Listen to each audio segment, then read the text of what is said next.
everybody, and welcome back to another episode of your favorite swim bait podcast, Scales and Tails, episode 168. We're joined by a bait builder who I probably don't even need to introduce. Everybody knows who he is. He's been on Cast and Crank. He has his own podcast. Everybody knows who Mr. Toxic is, Mr. Caesar, as you guys obviously know him. He's been doing it for a long time, been building baits for a long time. Obviously, like I said, you guys know who he is. So he's been on a bunch of podcasts, but I'm going to pick his brain a little bit, how he got into the whole swim bait thing, building baits, kind of where he's at now with the whole bait building process. And we're just going to dive into kind of Caesar's life story on how he got from point A to where we see him today. So I guess, Caesar, introduce yourself a little bit for the people who may not be familiar, maybe who haven't heard the other podcasts that you've been on before. Okay. Yeah, man. I'm just Caesar. I've been making toxic baits for some years now. And before that I always tinkered and I just really like to fish, man. Like that's how it goes. I'm a bait builder, but I'm a fishing fanatic that builds baits, Yeah. you know? Yeah, dude. That's me. I feel like sometimes maybe builders get into it for different reasons, but I feel like the guys who are really into fishing, and like you said, who tinker with stuff to get it to perform how they want to, or are really just fishy guys, like you can definitely tell where they stand compared to other guys who, I mean, unfortunately, how it is now, you get guys who see these baits getting sold for 150 bucks and they're like, oh man, like I can make so much money doing that, whereas they fall short of just really being guys who are really into the fishing thing. So obviously people do it for all sorts of different reasons, but I feel like I said it's always easy to tell the guys who are just fishy guys who are doing this. Okay. Yeah, word. So I guess we'll listen to or we'll hear like your beginning into bait building. So how did it all start for you? Like when did the whole fishing and then more so like the swim bait fishing and swim bait building thing start for you? Well, in the 90s, I was like in high school and had a jig company called Flippin' Jigs, and football jigs, and they did pretty good. I made like weedless football heads with really light wire because back then we really weren't on the braid thing. Hmm. So to set the hook at Orville on a football head jig in 60 feet of water with like, 10-pound 1990s line. A lot of people didn't make the real heavy weights with the real light hooks. So I've Hmm. always kind of done like different stuff. That's why I build them, like I don't currently have a 10-inch glide in my lineup because the depth's 250. I mean, Right. what the heck? It's so good, Hmm. you know? So, I did that, and then I just always have, when I had a motorcycle, I built parts for it. When I just am kind of like that. I've done concrete. I've just always like when I used to watch sports back in the day when I was a kid and I was into games and shit, like I couldn't really watch that much basketball because I'd have to go outside and play it. Right. So, so even with fishing, it's like building baits. I can't I can't really build baits properly unless I'm taking them out and or going out and participating because there's no like that's the juice for me. So it's like the building of baits just came from that like necessity. And then when my son was born, um, I kind of like had been off a couple years from fishing and building and stuff. And then I built a wooden popper. Mm. I built a wooden popper, and that was my first wooden bait, and I caught like a gazillion fish on it. I hated it, and I caught a gazillion fish. And then we just needed a way to make more money because we were Hmm. broke. Yeah. So we wanted a baby bass imitation, so I built the Waking Crank, a crude version of the Waking Crank. And then actually the first one went to Phil Dutra. Dutra lent it out to I don't remember if it was Tim or Matt, but the Tactical Yeah. Bassin boys before Tactical Bassin, they like won a boat on it, and um and it just kind of materialized from there of like we had the secret bait. Mm, And then it became like, oh, the housing market dropped, concrete, the residential concrete market fell out, hmm. and I had an issue and had to find a place to live with my 4-year-old son. So I sold a couple wooden baits to pay rent, and then I was like, oh, these are really crude. I need to like figure something out. Yeah. I went back to just kind of chilling and not selling them because they were kind of crappy. I mean, toxics are still kind of crappy, but but like and then it just came from that, just of me like trying to catch fish and like what am I gonna do? Like I never wanted to build a bluegill wake bait because I was like other people do it, and then Hmm. no one really built a wake bait. They built bluegill baits, and then I was fishing them, and like the they wouldn't work for whatever reason. Like they'd hook them and lose them. A lot of them, bluegill baits lose a lot of fish. Yeah. So I finally was just like, okay, I guess I have to make the weight hogs, and that's how that came around. So it's just like fishing, like I love fishing so much. Like it's all I care about. It's like I don't have other things. I listen to music and I Hmm. like to eat, but those are like, you got to live. Yeah, yeah. But after I graduated high school and like got out of all the sports, I was always in like sports nonstop, baseball, football, golf, you know, varsity golf and traveling and all the different things, but I wasn't really into it. I was just you had to do, my parents made me do shit. Right, yeah. So all I cared about was fishing. Even when I was a kid in my bedroom, the walls just had pages of in fishermen and magazines like that. Like I still probably could go through the Bass Pro Shops catalog and name every bait in there just by sight. Maybe not anymore because it's all knockoffs, Right, but yeah, yeah. back then I remember thinking like, man, I know every cause just from staring at it, just Hmm. fanaticizing over things. So I think it was just like a product of me just freaking out about fishing, Right. like never has stopped. Yeah.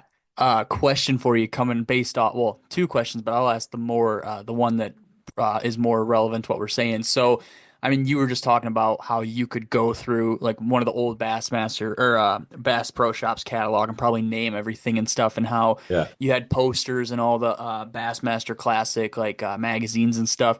What has it been like? So obviously, like you said, you've been doing it since the 90s or into it since like the 90s. What has it been like to see not even just the swim bait scene, obviously, but the whole fishing scene kind of grow and expand to where it is today? Like, did you ever think, when you were 12 years old, that bass fishing was going to be on, mainstream ESPN every Sunday, Saturday and Sunday, or like how there'd be fantasy It fishing or anything was. like that? I came up right at the right time, late 90s. Like it was. Denny Okay. Brower was fucking Wheaties box. Yeah, I yeah. remember that. Like from like mid 90s to late 90s is when I was really hard. I mean, I always fished like Hmm. somehow I just had this attraction to fishing. But then I got the bass bug when I was like 13, which puts it at 94. So in Inland Empire, not by the Delta. So Okay. um I was like trying to find ways to fish, and my dad doesn't bass fish or anything. He took me fishing, but he doesn't bass fish. Hmm. Um, so it was like this journey, and then life put me on the Delta at 16. So um, to me, it's like it's the same. It's the same shit. It's just a new platform, right? Like Yeah. back in the day, people would go to shows and be like, "Who is that guy who's sponsored, who's selling all those lures?" Like, Hmm. I never see him at tournaments. He Right. doesn't win tournaments. And then like, no, he sells baits. And then you'll hear the same thing from guys who fish tournaments now. They're like, "Oh, I don't have any sponsorships. I win all these tournaments. That guy's, whatever, and he has all these sponsors, you know. What the heck?" So now it's just shifted to YouTube, right? It's just Yep. shifted to YouTube. They're like, "Oh, these guys, oh, they're not even good fishermen." But it's Right. never been about that. It's always been about uh, the guys who sell the most are just that. They're Hmm. great professional fishermen because they sell products. I don't take anything away from that. Uh, I mean, I prefer to fish, but there's room for all of them. So I think it's just a continuation of what we've always seen. It's of course there's more now, but also like I think people forget about the flood of information we have now. In the Right. 90s, like I had to get Western Outdoor News, Bassmaster, In Fisherman. I had all the subscriptions. North American Fishing Club was a thing. Um, and I would go to like magazine racks at Sports Mart so I could fucking find fishing magazines to consume this data.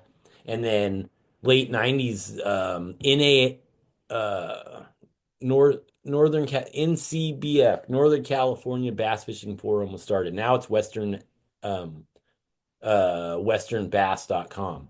But that was the first internet thing where I could talk to other people about fishing. So I think now it seems so bad because we're just getting bombarded with information like Right. that we couldn't get before. We had to like you heard about shit through the grapevine, Hmm. like, oh, did you hear about that rig?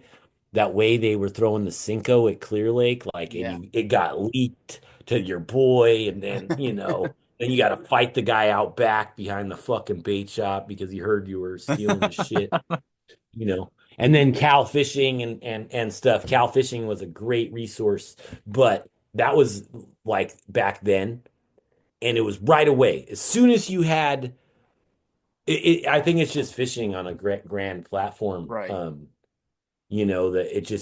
it's always been there. And the best fishermen that exist aren't on the internet. Hmm. That's what I've learned. The best swim baiters, the best, if you define that as like catching the biggest or smartest Yeah. and really good, you don't see those guys on the internet, dude. Hmm. And it's not for any reason. I don't even care what it is or not. It's just like the internet is one bubble of reality. And it's like just like Bassmasters was. It's like the new, plug-in, but there's still like the behind the scenes real fishing scene of guys getting busy and keeping it secret, and then guys showing everyone everything so they can get a pat on the back. Or some guys just like to share info Yeah. um to help. Like I like to share info because what do I care, man? Hmm. Like I fish for so much stuff. Like I'm definitely not that like guy who's at one lake. I was on the Delta, but it's so big. And then like I'll just throw a spy bait and have fun. Like I'm not like, Yeah. oh Yeah. man, I don't want to burn my bite out. That's crazy talk to me. Like Right. I'll catch all the fish that will eat the rat, and then when they stop eating the rat, I'll throw a Cinco on them. I don't Hmm. care. Right. Like I Yeah. just fucking fisherman. Yeah. So Yeah. So I don't think it's changed much. It's just kind of like a new platform, but it's always been like this push and pull of like the guys who have a lot of money or clout, and then the guys who really propel and drive the sport, who are like guys like us or whoever who fish on the weekends when they can, and they just love it, and they get to fish twice a month. That's the real base of our sport. I mean, Yeah. Yep. at its finest, and guys really I think some guys forget that, like because we're so privileged, or guys like me are so privileged, it's easy to just forget like Hmm. that. If you get to fish tons and do that, like we're in this, that's like a very privileged, thing. Yeah. At least I see that. Right, yeah. And like you said, now, I mean, dude, you can like realistically, you can be a nobody, never fish a tournament in your life and have 500,000 followers on YouTube, like you were saying. And if you're a good salesman, like you're gonna get picked up, you're gonna get put out there with these companies and stuff, which is kind of crazy to think about. But like you said, it's not much different than what it was like Mm-mm. before. There's just more platforms that can reach way more people in a faster speed than it was back then. But I think the guy that can reach 500,000 followers is just as much of a angler or professional as a pro fisherman that's winning a Yeah. tournament. Like Yep. that's a huge accomplishment. Um, so I'm not one to take away. I love the YouTube thing and like plat. So here's what I love. YouTube, people are able to put their shit out and then consumers choose. Yeah. Before it was like force fed. This is what you get, right? This is what's This in the is what magazine for pros this are month. telling you. Yeah, like so, so more information. And to be honest with you, I don't even really watch fishing videos. I'm not even consuming these videos Hmm. like I probably should be, but I'm definitely not opposed to it. You're right. Um, and I like to make the videos, but if you really look at my stuff, I'm always a big proponent, but I'm so all over the like you're gonna see a lot of it now, like I have to be, but I'm not like I love to do it, but it takes a lot of time and fishing is my priority or whatever. So Mhm. a lot of times it takes the back burner for me. So those guys that really put it in and like daily and like they earn that shit. Like and because you're not winning a tournament or you're not catching the biggest fish, that's absolutely bonkers to me for someone to judge them as like a not as good of a fisherman Right. Yeah. because we all get to fish, but we all get to live in our own reality bubble. And like I said, like if you get to fish 7 days a week, then a 2 pounder sucks. Right. But if you get to fish 7 days a year, a 2 pounder can make your whole month.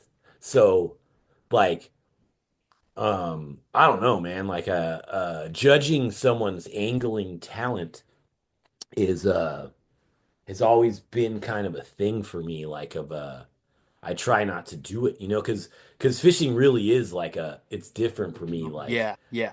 uh, I don't understand like the competitive side. It's like I do it because I'm compelled to every day I wake up. It just I don't know. It's just part of me.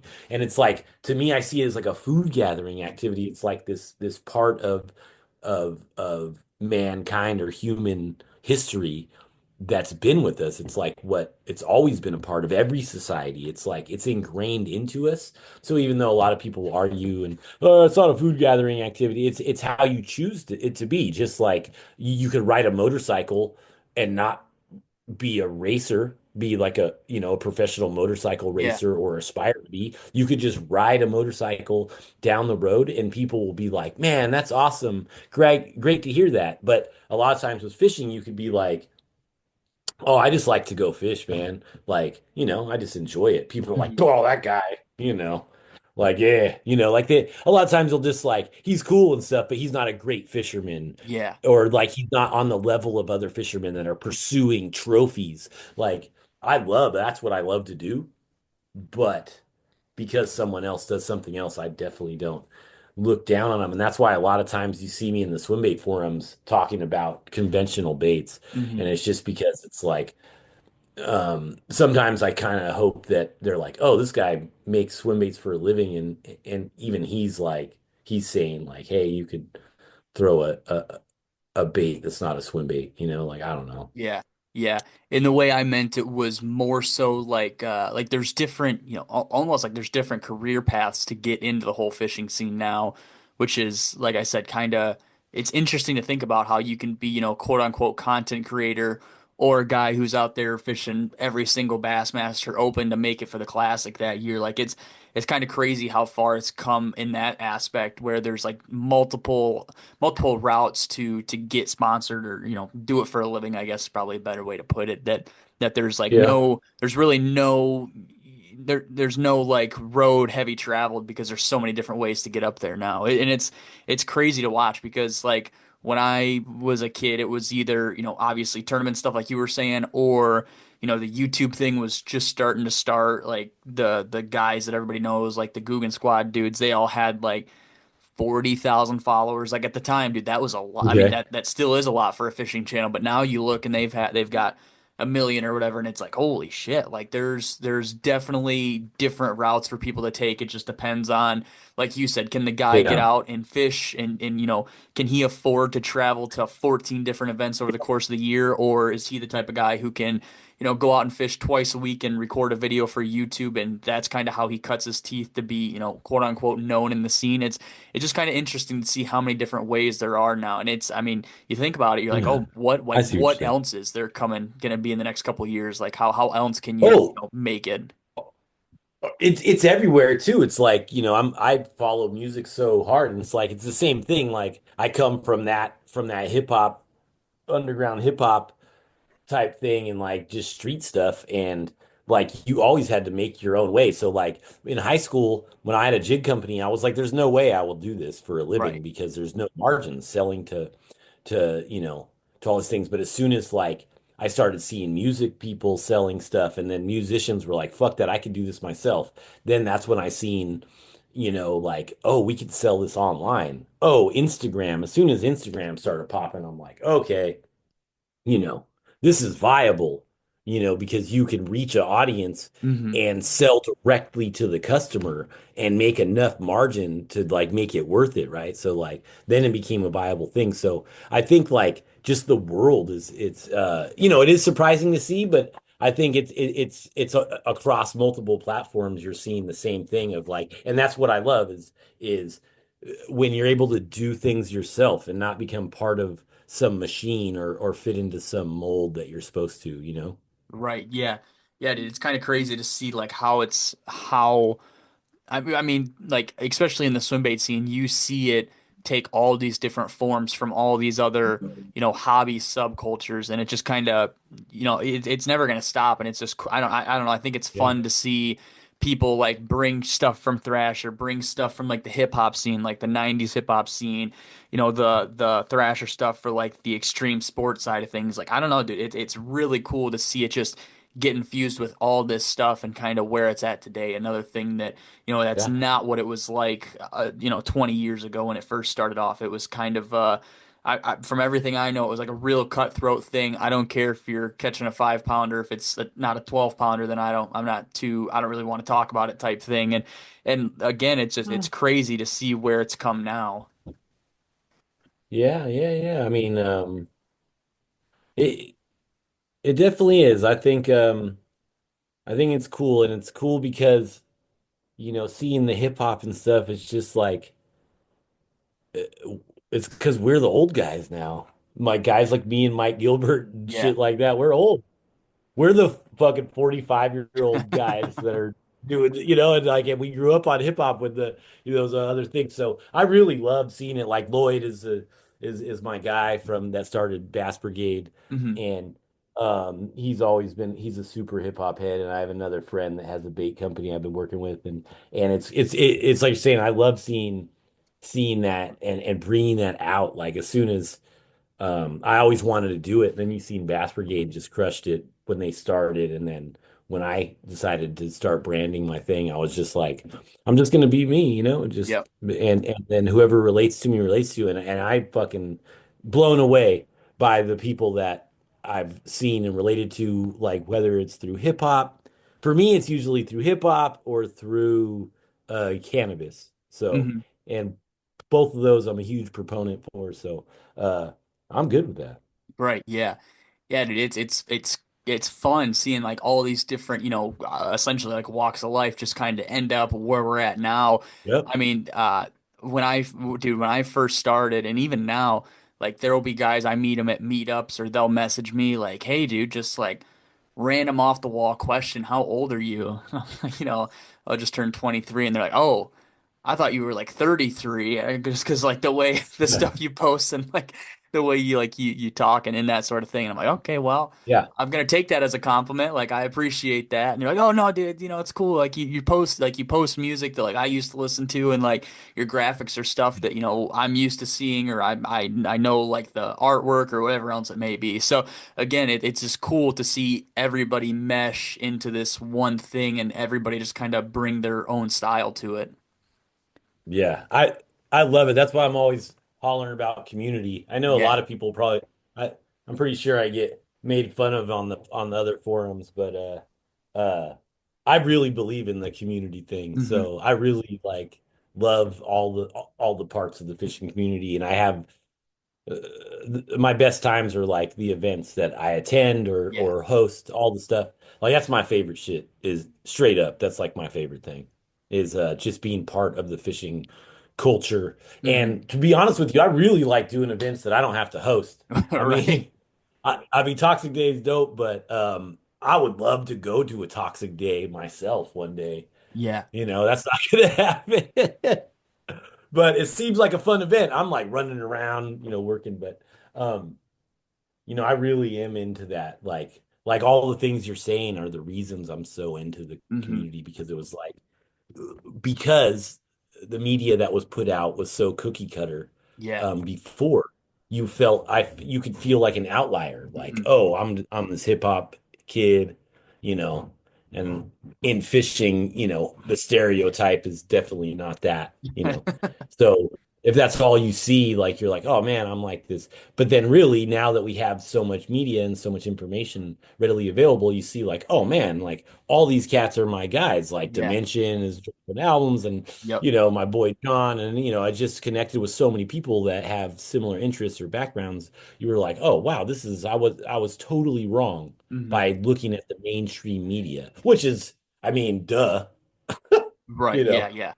probably for most things Right. Yeah. Yeah, I did exactly. yeah so So the question I got for you, this was the second part of that question, was kind of jumping the gun here, but when did you kind of like brand yourself as Toxic Baits, and how did you come up with that name? Like how did that kind of how was that the name you settled on? Was there a meaning behind it or just sound cool to you? uh it sounded cool I had got a tattoo on my chest that said toxic before I named my company toxic and it was just kind of fitting. It was a kind of a bad time. I've had a lot of bad times in my life. I mean, I haven't always been the nicest guy. So, um, it was just a time in my life that was kind of rough and it just was fitting and toxic baits is cool. Like it's like to me, like ironic things like that are cool, like toxic baits, but like deadly, killer, Hmm. all those words kind of go with it. Yeah. And even though so it just kind of worked and flowed off the tongue, and I just stuck with it. Right, yeah. And was that like, were you calling yourself toxic when you were doing those wood poppers, or did that start later, kind of when you started messing No, around it with said the bigger toxic. stuff? Yeah, it said toxic on there. Oh, that's I sweet. still Okay. have it somewhere. That's Yeah. awesome. So you said you had made, what'd you say? You said you made the wake and crank first, or like that was like the first thing you were messing around with when you were doing the poppers? I did the poppers. I did spooks and big top waters. I did like this two-piece gill, weight gill that was lipless, and it just had treble hooks, no tail. It Okay. was just like a two-piece, and then you could reel it real slow, and it waked great. Actually, we crushed fish on it. We Mm. actually had like the fucking handheld camcorder Oh out yeah, there, like yeah. we had cast to catch with that, like my boy holding it while I'm like, all right, I'm gonna cast Yeah, right here. right He's here, right going to here. get a bite. Yeah, and bam, we'd get the fucking bite. But then I didn't have nothing to edit it with. Oh So fuck. we just show our friends So on you're just fucking watching on the camcorder, yeah. and that's where it lived. Yeah, yeah. I don't even know where that shit is. But so I made them out of wood. I figured out the best wood to make, that won't swell or absorb water even if you don't treat it. And I was like doing real good and um made the waking crank to imitate a baby bass, started winning like money on it, and then waking crank went to Clear Lake, um, and seen this crazy huge gray rat swimming like in an S pattern under the water. I was like, what the fuck is that? It was like fucking half mile offshore in up top in the flats, and Yeah. we were both just blown away. Went home, made the XL Mink. That was my second like real Oh, because I damn. had probably made like 30 waking cranks, 50 waking cranks for people, like just Hmm. building wood baits. Um, and then the XL mink I fished, it's like 7 ounces.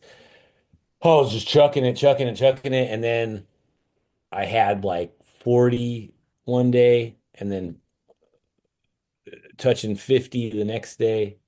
And I lost one in the mid-teens next to the boat because I didn't have a net on the XL Mink, and then from that day forward, it's been all go. So I had a couple epic days on back in the day, and just turned me out. Right. Damn, dude, I did not know that the XL Mink, like you were making that so early into like the toxic days. I thought that was a bait that that you dropped, a couple of years ago. So that's interesting that you had seen that fucking huge sewer Oh rat yeah. swimming out there, and you went home and you like mimicked that. Well, I mimic the minks that live on the delta. The delta is full of minks and Oh, they live in the rocks. I lived on the water. Like I've lived on the water. Well, I lived on the water for so long up there. My backyard was a dock. They live in the levees, so that it was made to imitate the prey in my area of the delta, and and it was just big as fuck, and only the girls would, it definitely eliminated stuff. But I had like done my research and once I started throwing it, like I only threw that mink for like 2 years. I didn't wow. even throw a whole other bait. And then I made the micro mink, and the micro mink took a while to get right because the body sectioning was off and it got bites, but it wasn't anything stellar. And then I changed the body sectioning, and that was the deal. So, um, uh, but yeah, the XL mink is like I still believe to this day that if you want to catch a giant fish, that cranking down a big rodent bait like that is one of your best ways. And it's not just me. It's like talk to Matt Peters about back east when he was doing all the Southern Trout Eaters stuff, Hmm. and he's saying that, and I went back there to those lakes and threw the XL mink and drew DDs out when nothing else would pull fish, you know. But then you hear little tidbits like where I'm barking about this giant rat bait catching absolute megas, and then under their breath, like I think Matt Peters was like, the biggest fish I ever seen in there followed my Nizuma rat, Mm. or buddy. But like you start hearing these things like with people that throw rodent baits, like, and they really do like, and I think it's just the alpha predator thing, like I talk about. Um, that size fish doesn't give, they eat everything. Right. They don't Yeah. even can't eat something. So yeah, so that's just kind of, and then from there, like I said, the Wade hogs came around, and I'm always building stuff, but building something and then building something to sell are two totally different things. Hmm. Right. Yeah. So I guess well, talk about the XL Mink for a second. When you built that, did you kind of have an idea of like the fish that you were going to catch with that thing? I mean, you talked about the fish you had No, lost that first couple trips. Like, were you expecting to cross paths with some just absolute massive muskrat eaters, or was it just kind of an experiment to see like these things are probably getting eaten? I'm just gonna see what kind of fish are out there messing with them. it was like I was kind of hooked on the swim bait thing, like the mentality of, like I knew that they eat the big stuff, the trout, trout, trout, trout, like um I followed that. I was just a tournament guy, but then I Yeah. started getting burnt out on tournaments, and chasing the bigger fish was the deal. And I mean, yeah, I thought I'd get some giant bites, and I'd get big bites that weren't getting pressured, right? Like that was a lot of the things too. And the big treble hooks were appeal to me because the early 2000s on the Delta, I mean, you could go catch 10 pounders on rattle traps. Hmm. Like it was fucking lit back then. Right. Yeah. Like there was so many big fish. So I was like trying to catch what I'd lost. I was trying to catch my mid-teen size fish, and it was like we could have touched it. Damn, So, dude. and once you hook a fish, like I've caught a lot of fish, and when I learned, like I have one that was probably in 13s. I don't weigh my fish anymore, but it was scraping the teens, and they act a certain way. But that fish acted like, I don't even, you can't even describe like when you catch those really big mean fish like that. Like, Hmm. and it's shallow water shit. Like it's not like any other fish I've hooked in my life. Like totally different class of fish. So yeah, I was trying to see what would do, right? Like because there's a lot of work to throw that thing.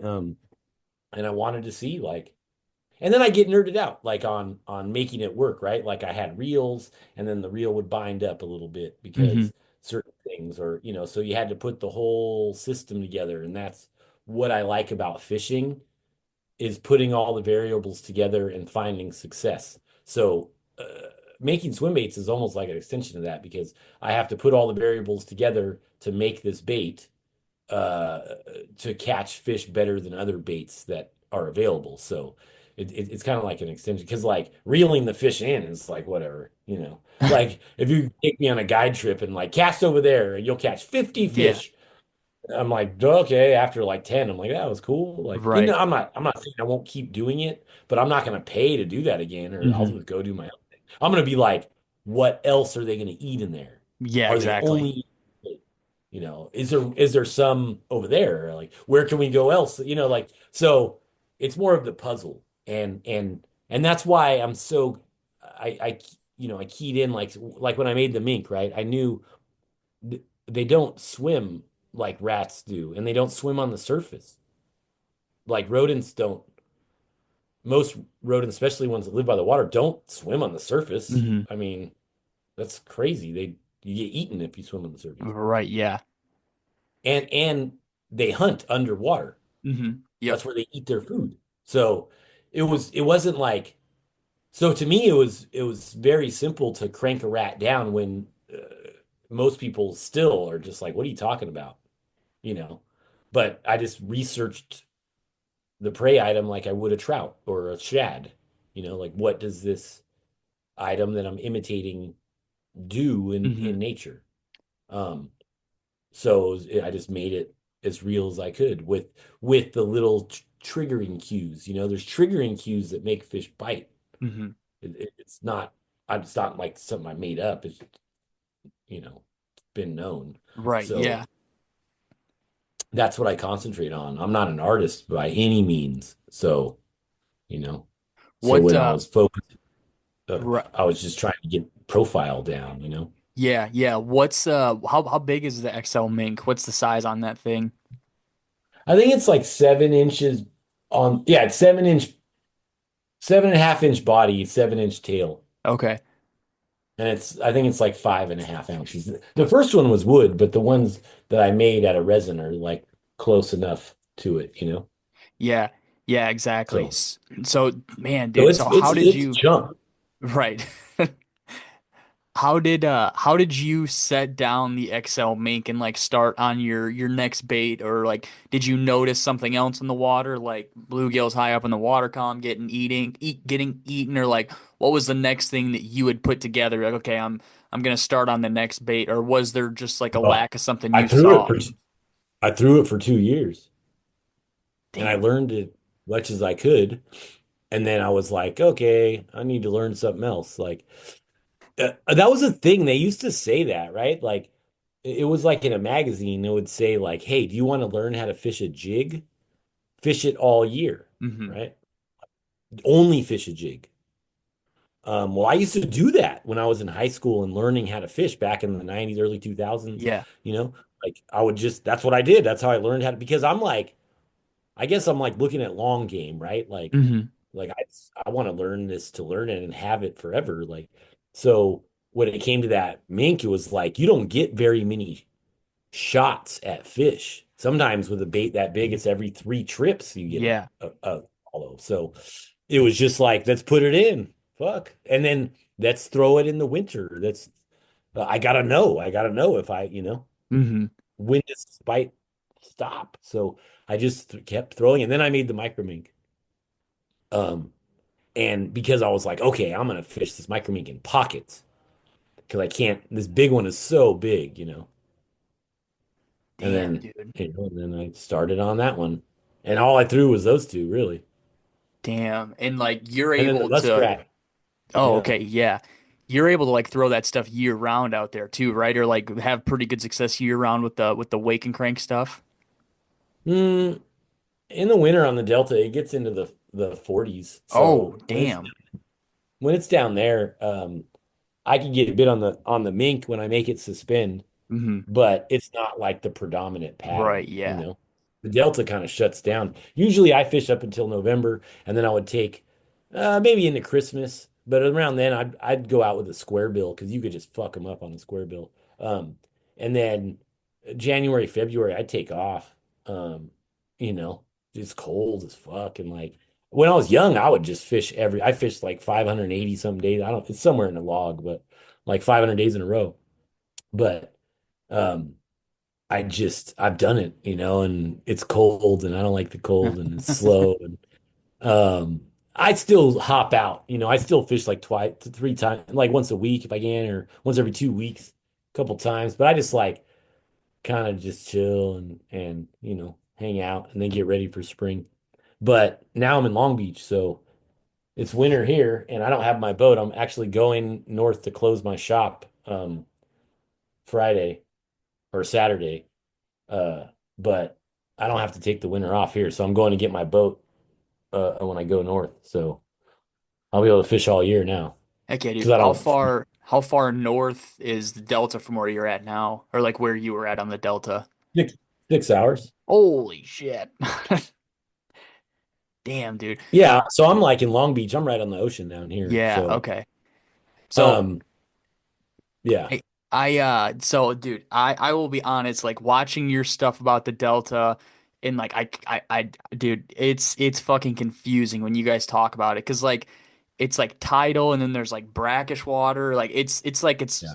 dude, I don't know, it's like nothing obviously we have here, obviously in Michigan, but when I like see you guys talk about it and I see pictures and shit, I just dude, I lose my mind at how crazy, like I guess diverse it is out there and how wild of a fishery it actually is, and like kind of like I don't remember if it was like on Bassmaster or if it was like one of your videos like talking about seeing seals and stuff like out there, like Oh yeah. that is absolutely insane, dude.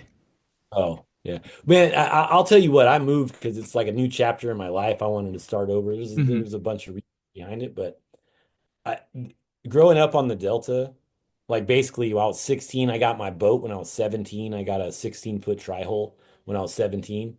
And I've just lived the Delta for t over 25 years and it is the best. It's of course I haven't fished everywhere, right? But I fished a lot of places. Hmm.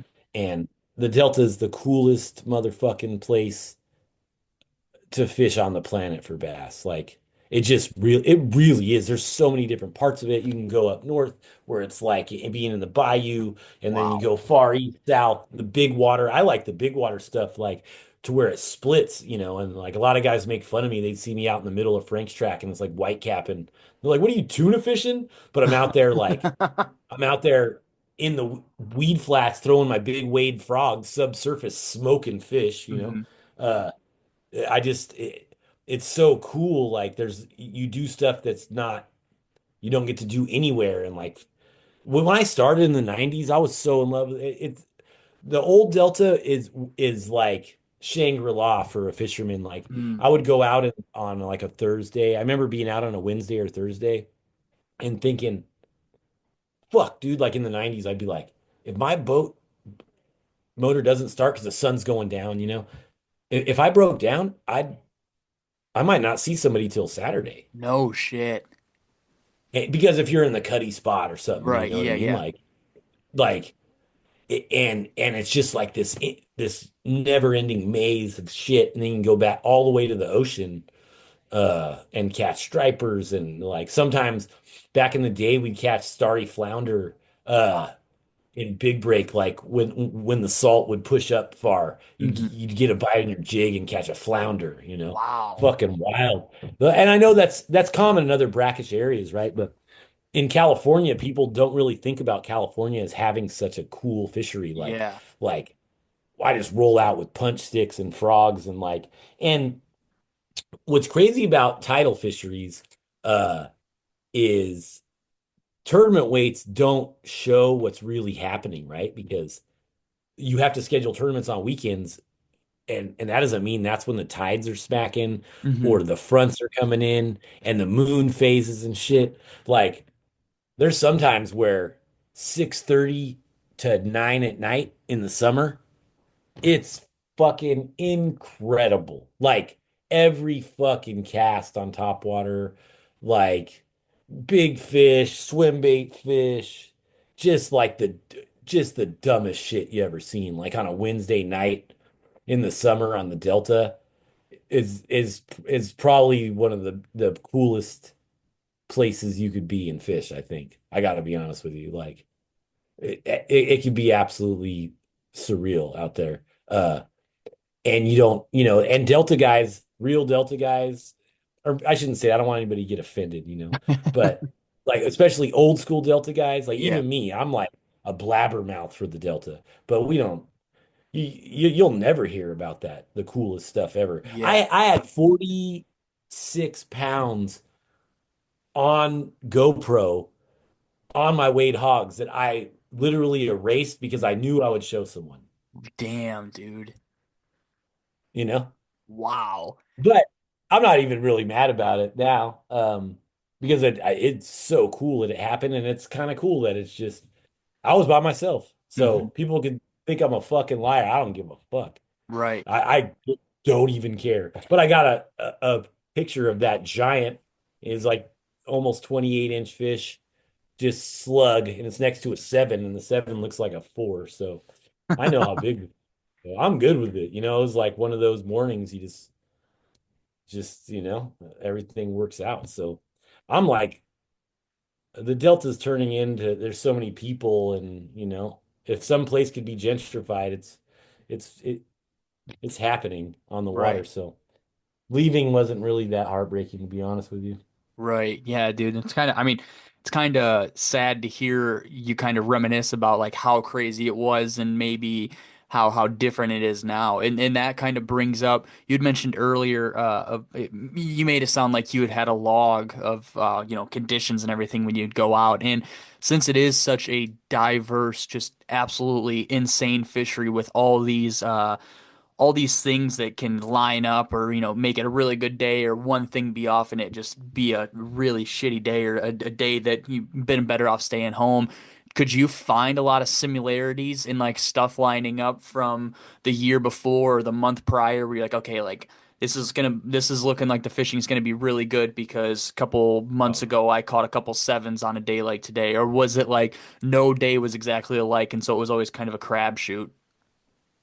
It's year to year, right? Like I was actually realizing my boy Bubba down here in SoCal, we were talking, and tides dictate everything, right? Mm, So tides are dictating the bite, the current flow, where the bait's going to be, yeah. the whole shebang, right? So there's like this striper bite I used to get on in October and November, and I'm like, oh, bro, it's every fucking cast, and it was lit every cast. Like there was two different ways it would play out. You show up and it'd be every cast like 7 to 11 pounders, um, or I just get one big motherfucker, right? So but I had to be on the water by 4 a.m. in October, November. Um, and it had to be the right tide, um, the end of the outgo, right? Like Hmm. the very end of the outgo or within an hour. So your sunrise times have to coincide with your tides. So you only get maybe like 5 days, maybe 7 days a year. And then you have to try to, and this is like a 3 hour window, up for the whole day. And then you got to try to get out on those days. Right, So, yeah. I, and in my mind, I'm like, I was fucking them up, and then I'm like, dude, that took a long time to dial that. You know, Damn, dude. I mean, it's obvious like sunset, right? Because stripers they don't like sun. Hmm. That's what they eat. But it was like one place you had to cast within like a 15-foot diameter circles right on a levee break. And it had, it was just this one spot. It wasn't like left or to the right or all the cuts or whatever it was. It was one cut, one drop off, one outflow, and that's where they were. I mean, the same cast. If you missed the cast by 5 feet, you wouldn't get bit. So it it helps you zone in on them, you know? Hmm. It helps you zone in on the bite, that all the conditions lining up in a tidal fishery, but it also limits your bites where you have to like have these bites. So paying attention to the tides and the moon and conditions were great, but year to year, it's tough because the bait would be different, the flows would be different, so the weeds would be different. Sometimes it would silt in, or it would be weedy, or they would spray it with weed killer. So um, it was more of like taking logs so you could read the conditions actively. Like when they would put the diversion levee up, it would change flows in some of my best water. And the Hmm. whole delta, instead of biting around the tide switch, normally a lot of bites happen hour before, hour after the switch of the tide. It was happening in the hour right in the middle of the switch. So 3 hours from the switch, it was happening. So it was like, what the fuck is that? And the only reason I found that is because you just were fishing, Right. like fuck, I couldn't get a bite. And you're like, oh, it's happening now on this bank, and then the next year the diversion levee's out and it's not the whole bite's dead. So um that's what the Delta does. And I think that's why the saltwater guys down here, I've always thought that the SoCal bass fishermen are so good at fishing. They really are. Even though the lakes down here are like small and kind of like not real giant lakes like they have Hmm. back east, it's because they're ocean guys. And you just have to be reading conditions constantly all the time throughout the day. Every hour is changing. So it's really hard to get stuck in like a routine of like, this is what I do and this is what works, you know? Yeah, So, dude. That's so um, crazy. it, and that's why I love the Delta so much. And that's why I'm so drawn to move to Long Beach because I started fishing salt bass and shit down here. And my friends are down here and I needed there's multiple reasons, but the salt bass translate directly into bass fishing. Hmm.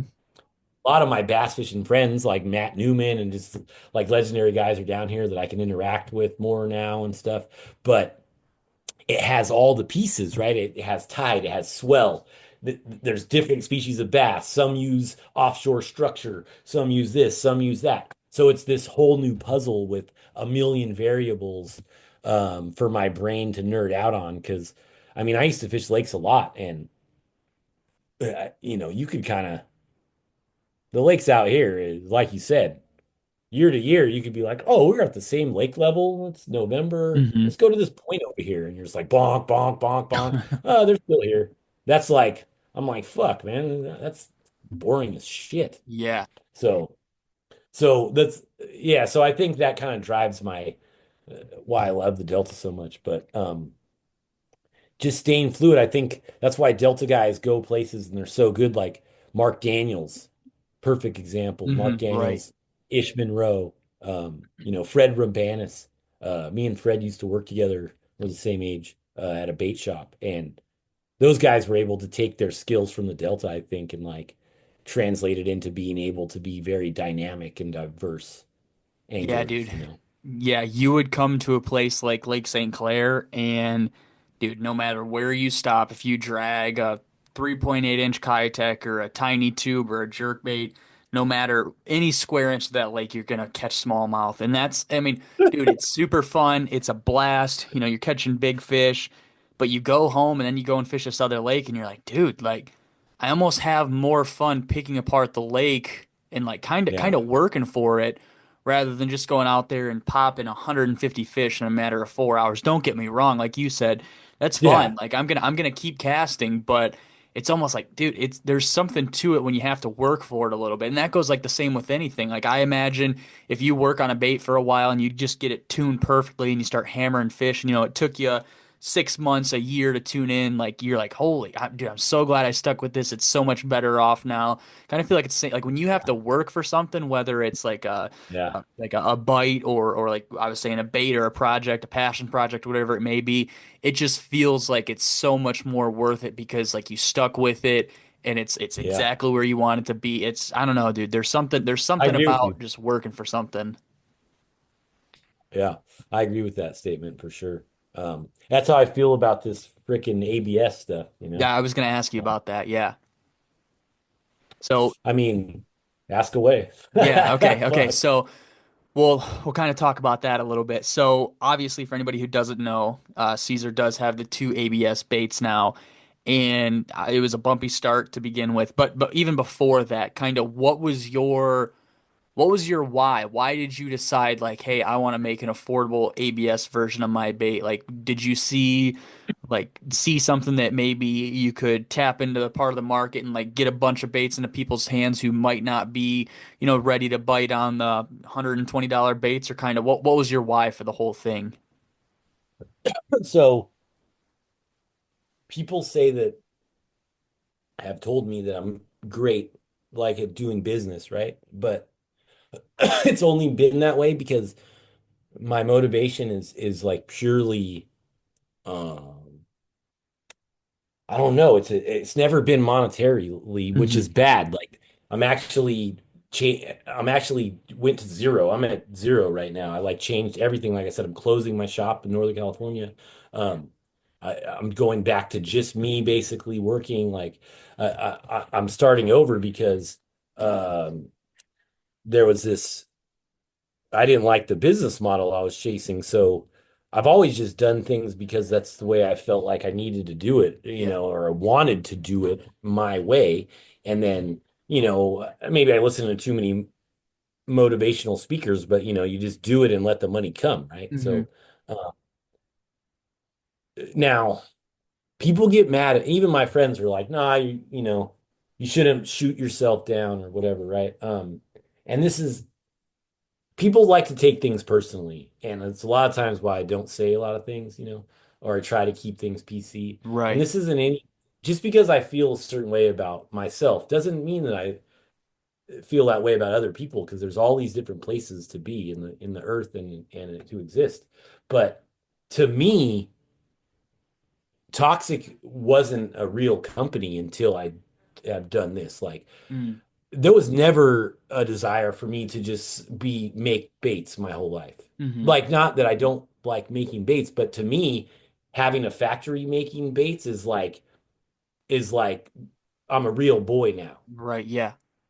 if you know what I mean. Like, I look up to like Lee Sisson, who used to make crankbaits, um, as like, and then that became Bagley's basically, but or like I don't know if there's even anyone that's done it recently because the big companies just buy them out. But or like Gary Yamamoto, right? Like Hmm. uh, I just I just want to have a real brand. I have so many cool ideas and like cool baits that could made, and I have no problem with building things, but it just only made sense to me to like that was the next step of like I'm gonna do this and then become that. That I I'm like stuttering. I still can't even see it any other way for me, right? Hmm. Like and it was like this pipe dream almost of like I don't know how to do that. I barely got the in at the factory that fucked me. Right. Luckily, I have a new factory that I'm starting to work with. You know, but it was just purely like that's what you're supposed to do. Like DRT is fucking sick, dude. Hmm. And they've never made a hand-built bait for Right. the masses. So it's it's kind of weird to me the stigma of manufacturing, especially like the whole China thing, because um I have a hard time with that, right? Like I'm all about helping or the United States, like, Hmm. but this is 2025 and there's the whole world exists, Yeah. and like the guy just owns the factory. He has like a kid, and like Hmm. or whatever, and a family, and the people that work there have families. I don't know. I've seen the facility, the even the place that I'm having trouble with builds baits for like the top companies. It's not like I had some bootleg factory. I just had the worst luck, you Right. know, Yeah. um, on that run. But I can't see it as that because it's just they're people, right? Like they're people, and like I tried to do it domestically, and you can't yet. Maybe one day you will, but it's just you can because you wouldn't make any money. It's just logistics, and there's not Yep. all. So, um, I just don't understand the overseas hated because it's like like it's just a guy. He's just some guy.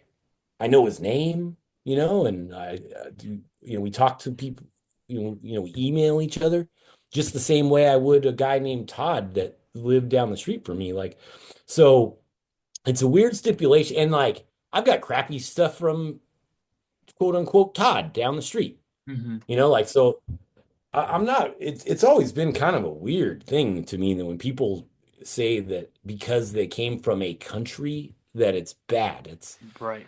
It's it's kind of I don't know. It's like a racial thing. I don't know if Yeah. they have hate in their heart, I'm not real sure. But anyways, so I never seen it as a bad thing, right? Like I Hmm. never seen Right. Yeah. made in manufactured lures as a bad thing. So whether it's made anywhere, I don't care. I mean, the truth of the matter is like there's a lot of stuff that says made in the USA and it's made in Dominican Republic or And it's Puerto Rico, assembled which is our here or something. territory. Yeah. Yeah, or like it's made overseas and assembled here. That's a big thing that happens Yep. all over in every market. Things are made in China or a different place, but per their law, or per regulations, you can say it's made here if it's assembled. So Hmm.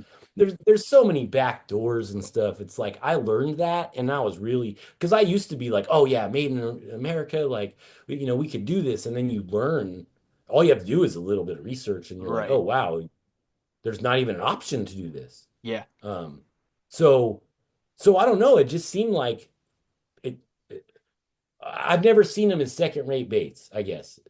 I said a lot that I probably didn't even have to say that. Like I see ABS on the same tier as resin. Hmm. I don't see it as not a good of a bait. Not even close. Right. Yeah. And I mean, dude, it like people might not be able to wrap their minds around it. Like you said, how domestic, dude. There's some things domestically we cannot do. Where I'm in the same boat as you. Like the U.S. printing system, dude. There's not much for printing, like legitimate printing, like of magazines and stuff. You have any big magazine company or supposedly big magazine company, they have all their own printers and stuff, and they print their own stuff Mhm. in-house. You have a couple small print shops throughout the country, Indiana, California, some on the East Coast or whatever. And dude, like the price of printed media through one of these small shops is absolutely insane. Like very, very Yeah. expensive for one piece of material printed. Where you look at China or other countries like Europe has a very like big printing media like Okay. assembly out there as well. And I mean, dude, you can print a magazine out there for pennies on the dollar, whereas here in the U.S. I mean, I'll just say it. Like sometimes when I order magazines, it costs like $17 for one magazine. Mhm. Like, dude, Oh, I priced it before. It's yeah, it crazy. is like not cheap at all. And you look at these other Yeah. countries and you're like, wow, like they're set up for something different than we are. And Yeah. you might They're get maybe not optimized. necessarily looked down on, but like people might think like, oh, he got these made in China or printed here, printed there. Why didn't he just keep it in the US? And to a point, like it is not it's not always the best to get it made in the country, in the domestic country, unfortunately.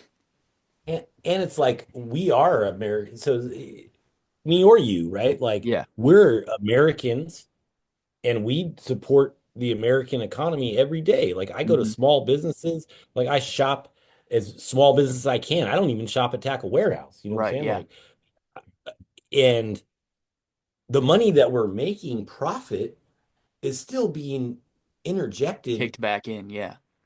and we're making more profit than we're sending overseas. Hmm. So it's a whole thing, and everyone has the right to their opinion. And if people don't like baits made in China, there's plenty that I make that are made right here with my two hands. Exactly. The but for me to be able to continue to grow, it's the best option. I mean, like they're cool and like I haven't even talked about it. I'll just tell you, the next ABS that's coming from the new factory, that's JDM style factory, which I have a new guy working with me and he's computer modeling aesthetics, so it'll be nice and cool looking, Yeah, not like my plain baits. And it's the Wake and Craig 66, but we're building it at a heavy duty ABS so that we could troll it in the salt or we could fish it that's for awesome. big fish. Um, and I'm messing with different PVC materials and different tail materials. Um, and I'm gonna try to get the max action thing mass Mm, produced. The that's factory's stoked on that. Um, and I have the Old Man River. Both sizes are set to release in the spring. I have 5,000 packs of each coming, and that's just a conventional soft plastic bait, but yeah, it's yeah. different and really cool and high end. So um, I'm just I'm just really excited about pushing forward with that stuff because these things are affordable and innovative and should be high quality, and it'll afford me time to like work on some new stuff, Hmm. not just make so many baits, like it's really hard to be the production, to be like the CEO, the guy who ships, you Yeah. know, part of the manufacturing process, the guy who records content. Customer And service. yeah, and I know that like people probably be like, you should pay for more stuff, or you should buy advertising, or you should not live in California, um, because it's too much, and then you could afford this. Whatever, dude. Like I'm just trying to live my life and wake up with a smile every day. So, um, you know, I do my best, and I think that's the best way for me to do that. And I think it's amazing with like iRod. Matt Newman approached me. Actually, T from Fish All. I don't want to leave anybody out. Put that in Matt Newman's ear, introduced us, and then over COVID and stuff, we worked out that 7'6" sniper, Hmm. um, and the toxic, which is the same taper, just a different blend. And those are two great swim bait rods, $150, $200, affordable, and they're some of the best selling SKUs. Like I don't want to put people's info out there, but behind the scenes, you don't really know how many numbers are selling, right? But like Yeah. I get to see the comparative numbers, and we sell so many of those rods, and that's like I'm stoked on that because I get royalties, but also because when I was coming up, I bought LDCs to support and shit, but now like you could grab that rod and people can pay 150, 200 bucks and have a badass rod Hmm. and they're readily available. Like that's cool to me. So the same thing for baits is cool. I Yeah. I think, you know. I don't know. Because I'm gonna be doing new stuff. Like maybe guys don't want to release their baits all the time because you hit market saturation, which you did. I mean, I'm at market saturation. I've sold so many freaking baits, hard baits, because I don't have any soft baits really. Like it's a tough sell for me sometimes. If you look at the used market, I'm sure everyone sees the toxics are available. So, but I just don't understand. You just make stuff, just make it. I don't know. Like I want to make more stuff. I have so many bait designs. I have 20 bait designs sitting in the cut. Right. Yeah. So Yeah, dude, I don't know. It's super cool to see you like, I don't know if expand's the right word, but just like grow and like offer more things. Have like, I don't know. People might disagree with this, but like when I go onto a bait site and I see that they have baits in stock, I'm like, dude, hell yes. Like I can make a post about this. I can share this to my story. Their baits are available. People can go buy them if they want to. It's not like one of those. I understand when guys are like, "Oh, it's a cool bait because I can't get it or whatever." But dude, it's a cool bait if I can buy it for my cousin if he wants to try out swim baits, or I want to buy one for myself on a Thursday afternoon after work or whatever. I mean, dude, it's cool when guys have their sites loaded up and I can just drop in and buy a bait whenever I want, or buy merch off your site or whatever else it may be. Like when you well, have your site loaded up and you have merch and all this other stuff, like you were talking about the rods and everything, like when you have a catalog to pick from, I think that it's super badass. It shows that you have I don't know. It just I don't know. I don't even really know how to explain it, but I just think it's super cool because it's like, damn, like this guy is busting his ass. He's fulfilling orders and he's got enough to keep the site loaded up too. Maybe not of every single yeah. bait, but there's stuff that I can pick from if I want to go support him. You know what's cool about that too is like I started not selling out a couple years ago, and I started saying in stock is the new sold out, like to joke. But to me, it was accomplishment, right? Like, Yeah. and even though it wasn't an accomplishment because it was just an indication that I was selling less baits, right? I used to have four guys, on staff. Um, so, but I never thought like, oh, I need to just chill because I didn't really make that much more money because I had to pay more guys. But I was just like, fuck yeah, let's get some baits out there, right? Hmm. Like, so I like having them, and like I like building baits. Like we build baits that sell, but we always put baits that don't really sell up too because they're just because they don't sell don't mean they don't work. I wouldn't put a bait out that doesn't work, like the new Quad Loco 4 piece. Like that's a cool bait, and the lipless one. There's plenty of. I know Mike Buka makes the bull shad. There's all kinds of cool baits out there, Hmm. but I made a lipped 4 piece and it was cool, and it just is what it is. Like the bugle lips sells horribly. The Right. bugle lips sells horrible. That's the fucking one of the best toxics you could buy. It's so dope. And when I send it to dudes that are guides and things like that, they're like, "What is this bait?" Because it has a unique joint. There's no other joint like it. Like I pride myself on that, right? Like the max action. No one did the max action. So I did the sick. max Yeah. action. It's cool. Like I don't know, like it gives it a different action and like sway, and it's effective. Is it more effective than the other line tie? It's so hard to test that, Right. Yeah. but it does things How the do you other one do that? Yeah. doesn't. Yeah, that like side by side doesn't work. And then the tail stabilizer cross tail thing. I think I was the first one to do the cross tail thing on the glides. That hasn't really consumers don't really seem to like it. Um, just talking to other builders and stuff.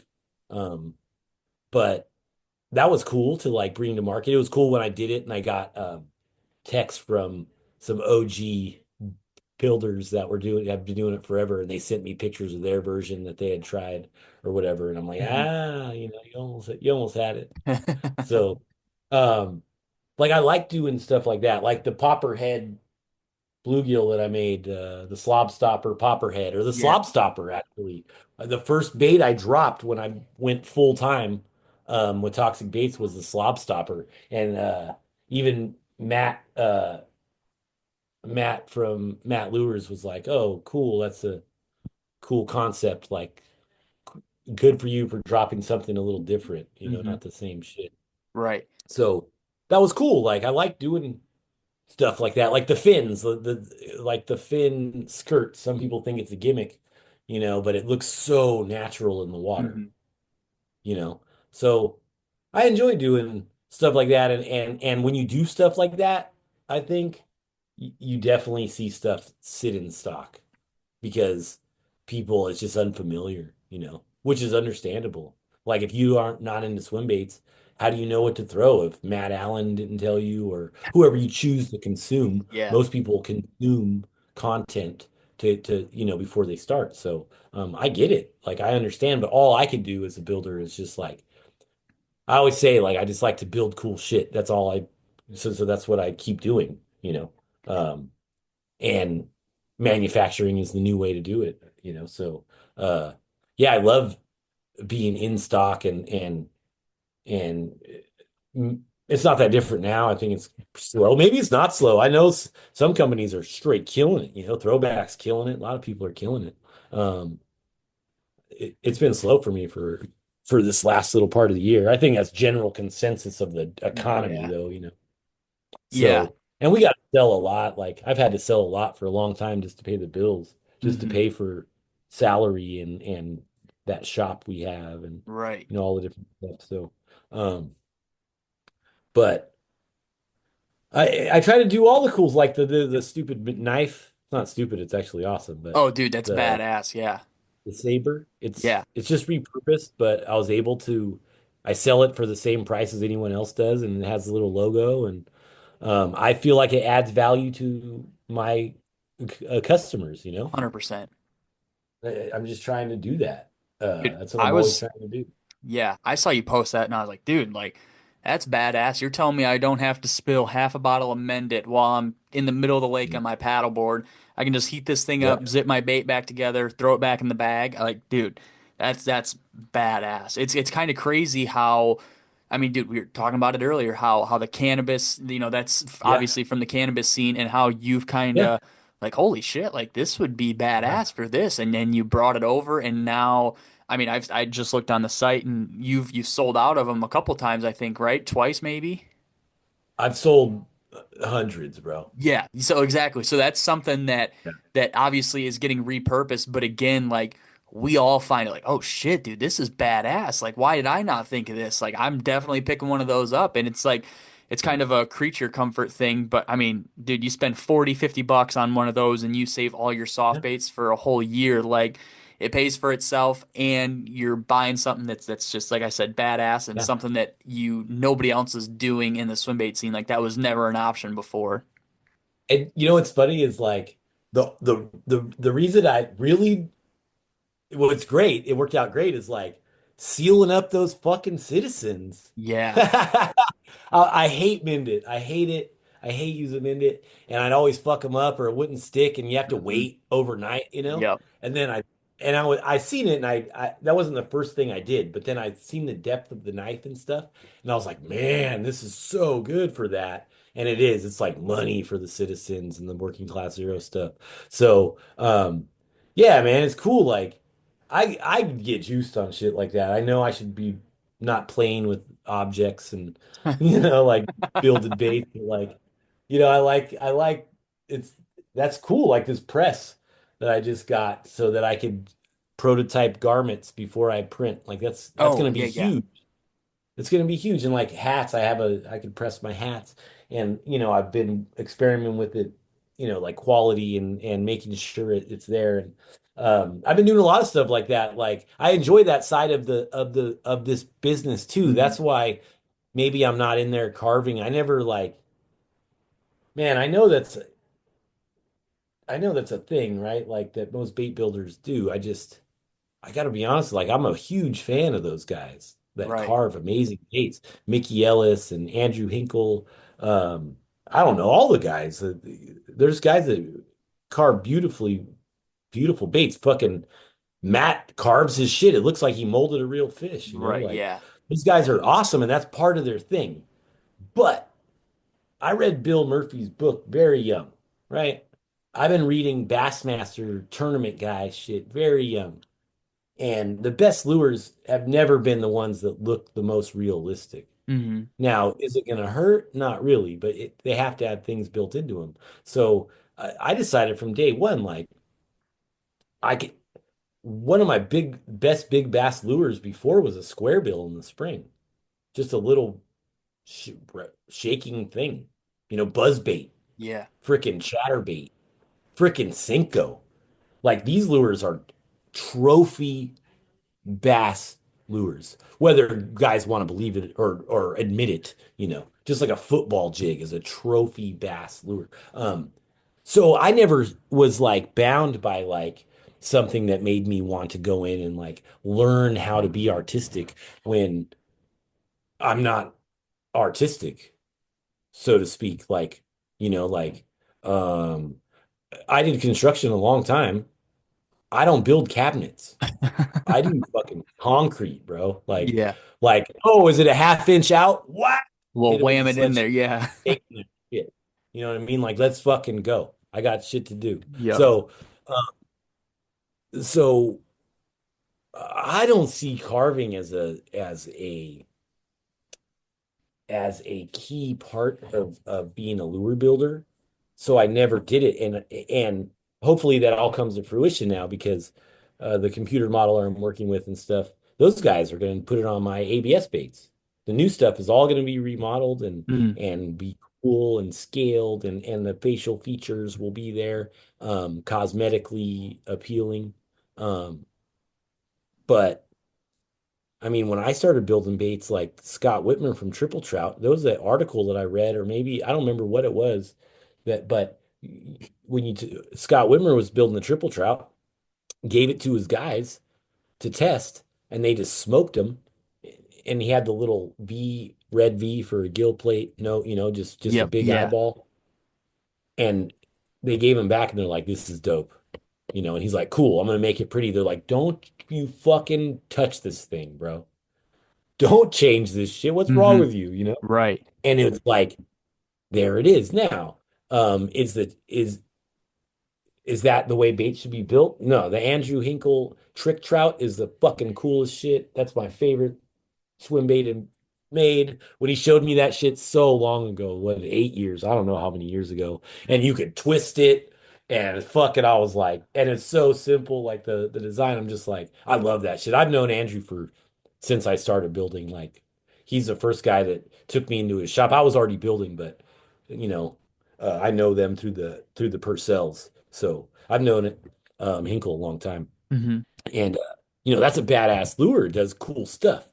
The triple trout isn't built to do the things that it's doing, but does that make it less effective? No.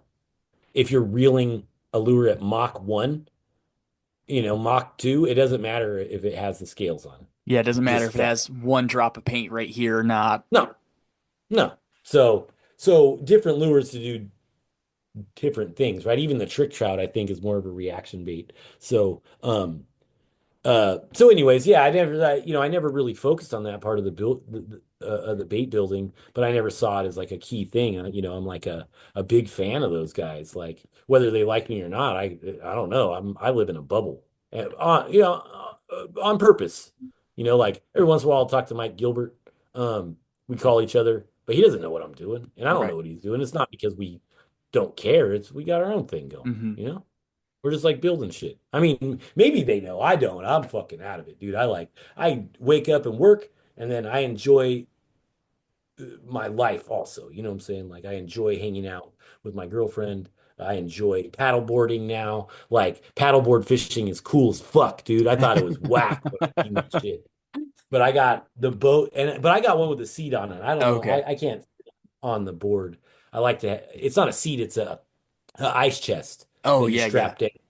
So you're kind of sitting up on it. So you're sitting above, and it has a little rod rack Yep, behind it yeah, where I yeah. carry rods and my fucking dab rig and all my shit. But that's cool, man. Like, it made me feel like I was a kid again, like, not because childlike, but because it was like fun and like new, and I love the water. So I've just I like to enjoy things besides uh like, I work on my craft heavy, Hmm. but I also prioritize things. Like, as fishermen, we can be obsessive, and I've watched a lot of men, um I'm respectfully saying this, but I've watched a lot of good men and good anglers throw marriages and relationships away because we prioritize fishing and things Yeah. over that, like not seeing kids little league games, or like, whatever it may be, whatever, or ballet recital because we Hmm. have a tournament, because I have to work on this thing. Like, it might be a detriment to my success or my speed of success, but no matter, I'm the ultimate fanatic of fishing, Right. but I've always been able to make sure that uh I have a life balance. You know Yeah. what I mean?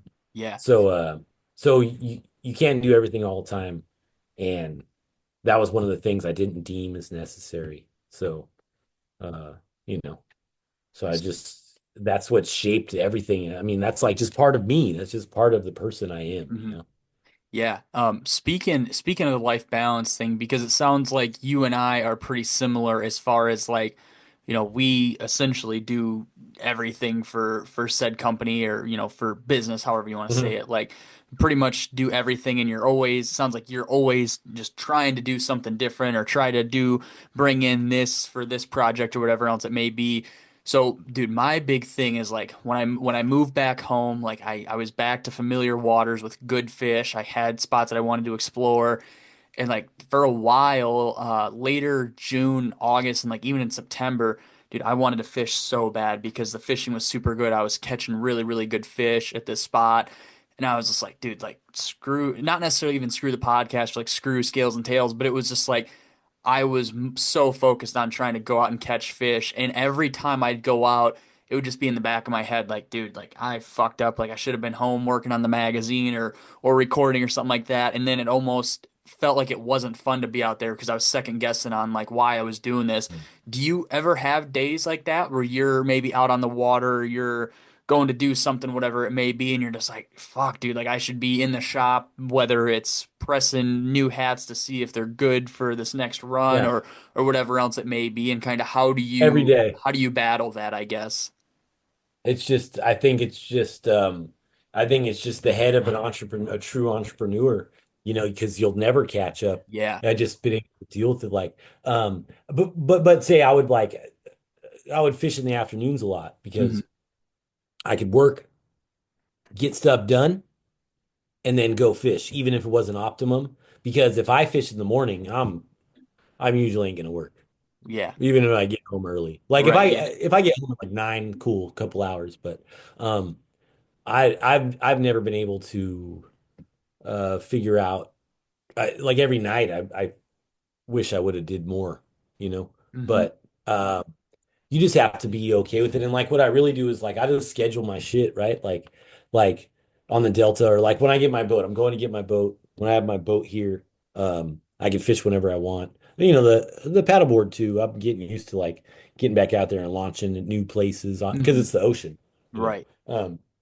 But my boat, I'll have it here. It's in my driveway. That was something I didn't know. Like I I moved down here and then I had to move again December 1st because our house flooded. We had to rent a whole new house, everything. Oh, fuck. So um but now I have parking in my driveway, and before I didn't in SoCal, trying to find somewhere to put a boat if you don't have room at your house is a nightmare. So having the boat here, like I just schedule it because I know I need it, right? So Hmm. and especially if you have a significant other, or other people in your life, or you have to do things, it's good to just be like, look at the tides, look at your days. I ain't even shamed about it either. I try to fish midweek. I don't even want to fish on the weekends. I'll work on a Saturday, you know. But sometimes, you have something to do with your family or something on the weekend, uh so you can't work on the weekend and you can't fish on the weekday. But I just try to schedule it, and then I'm like, I've mentally digested that nothing's going to happen that day. And Hmm. I've planned for it, right? Like, I'm going to ship Tuesday everything I can and get all the shit done so that Wednesday I can fish. And then when I come in Thursday, this new project will be started, or Yeah. whatever. So I just schedule it in. With moon phases and stuff come into play. If you look ahead, like that's the best way if you're working for yourself, is like, oh man, new moon. Like I don't even work if I'm on my boat. I don't even work the 3 days around the new moon. Mm. I'm like, nope, nope, sorry, you guys have to wait. And it's Yeah. Yeah. like, I can't ship every day. I know. So sometimes it takes me 4 or 5 days to ship. I'm a small business, man. I Hmm. only can do so much. Yeah. I know Amazon. I love Amazon. Trust me. I'm like looking at my app, like, where are these guys, bro? But Yeah. yeah, I got to do all the things. So, um, I just, I've done it so long, I think, that it's not even, not, I always feel like I should fish more. Like, if you give me a choice, I would just fish, Right. sit. I just wake up and fish and Yeah. then come Yeah. home. Exactly. Yeah. Exactly. So, so it's never enough. So I'm always just kind of like, all right, cool. I'll get these days in. And when I get like 2, 3 days in a week, man, I feel like I fished every day almost. Right. Yeah.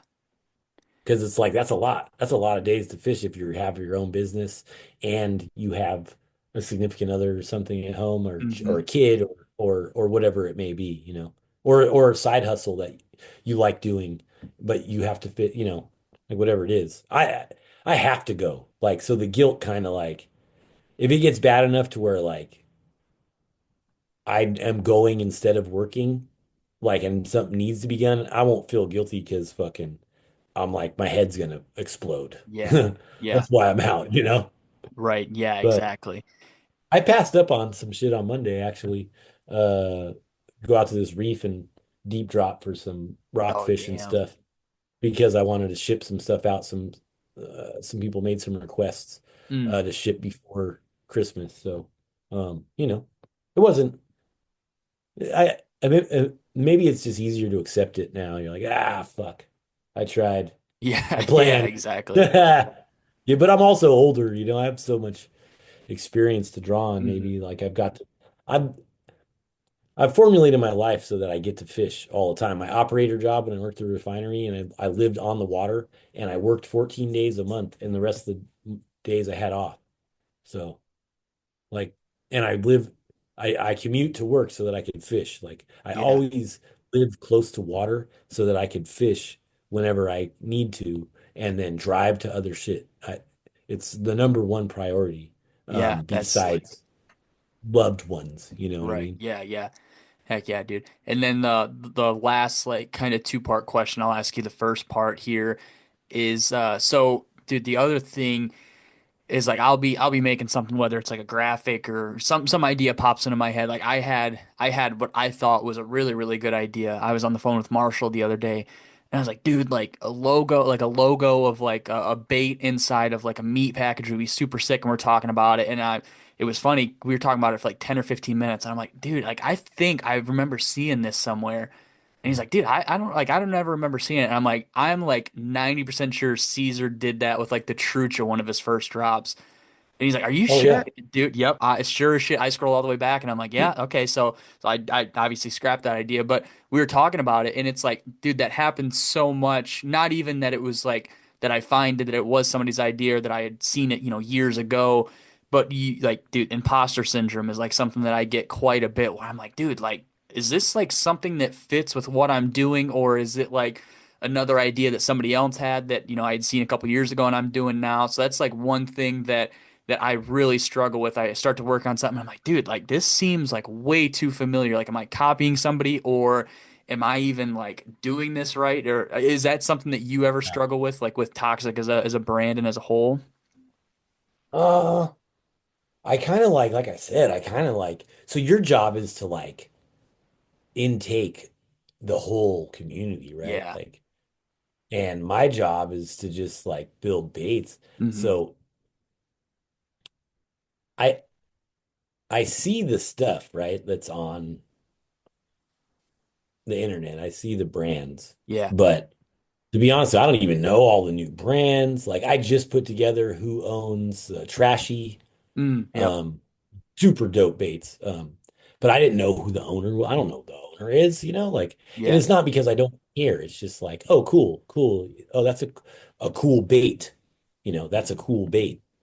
And that's what I'm looking at, the Hmm. lure. So, um, I think I'm pretty lucky, and my whole life has been like, I have this chip on my shoulder, this like punk rock push against, the man or the grain type Yeah. syndrome my whole life. So, I really try to just be myself and make sure I'm not doing stuff like I call it, I've done a couple rips on logos, but I don't really try to sell them hard, except for like Goonie did the Lucky Charms Oh, yeah, yeah, yeah. graphics.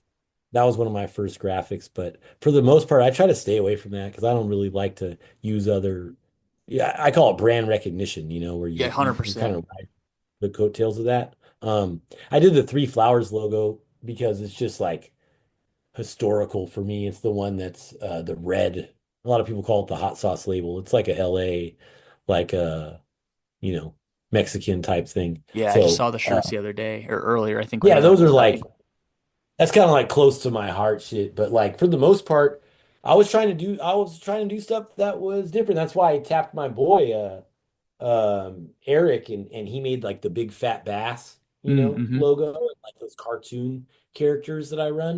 And Yeah, like I yep. had the gas can. Um and then I felt like it was getting really like cartoony, and which is cool. Like, and then I did the Toxic Limited stuff because so many people were making graphic shirts.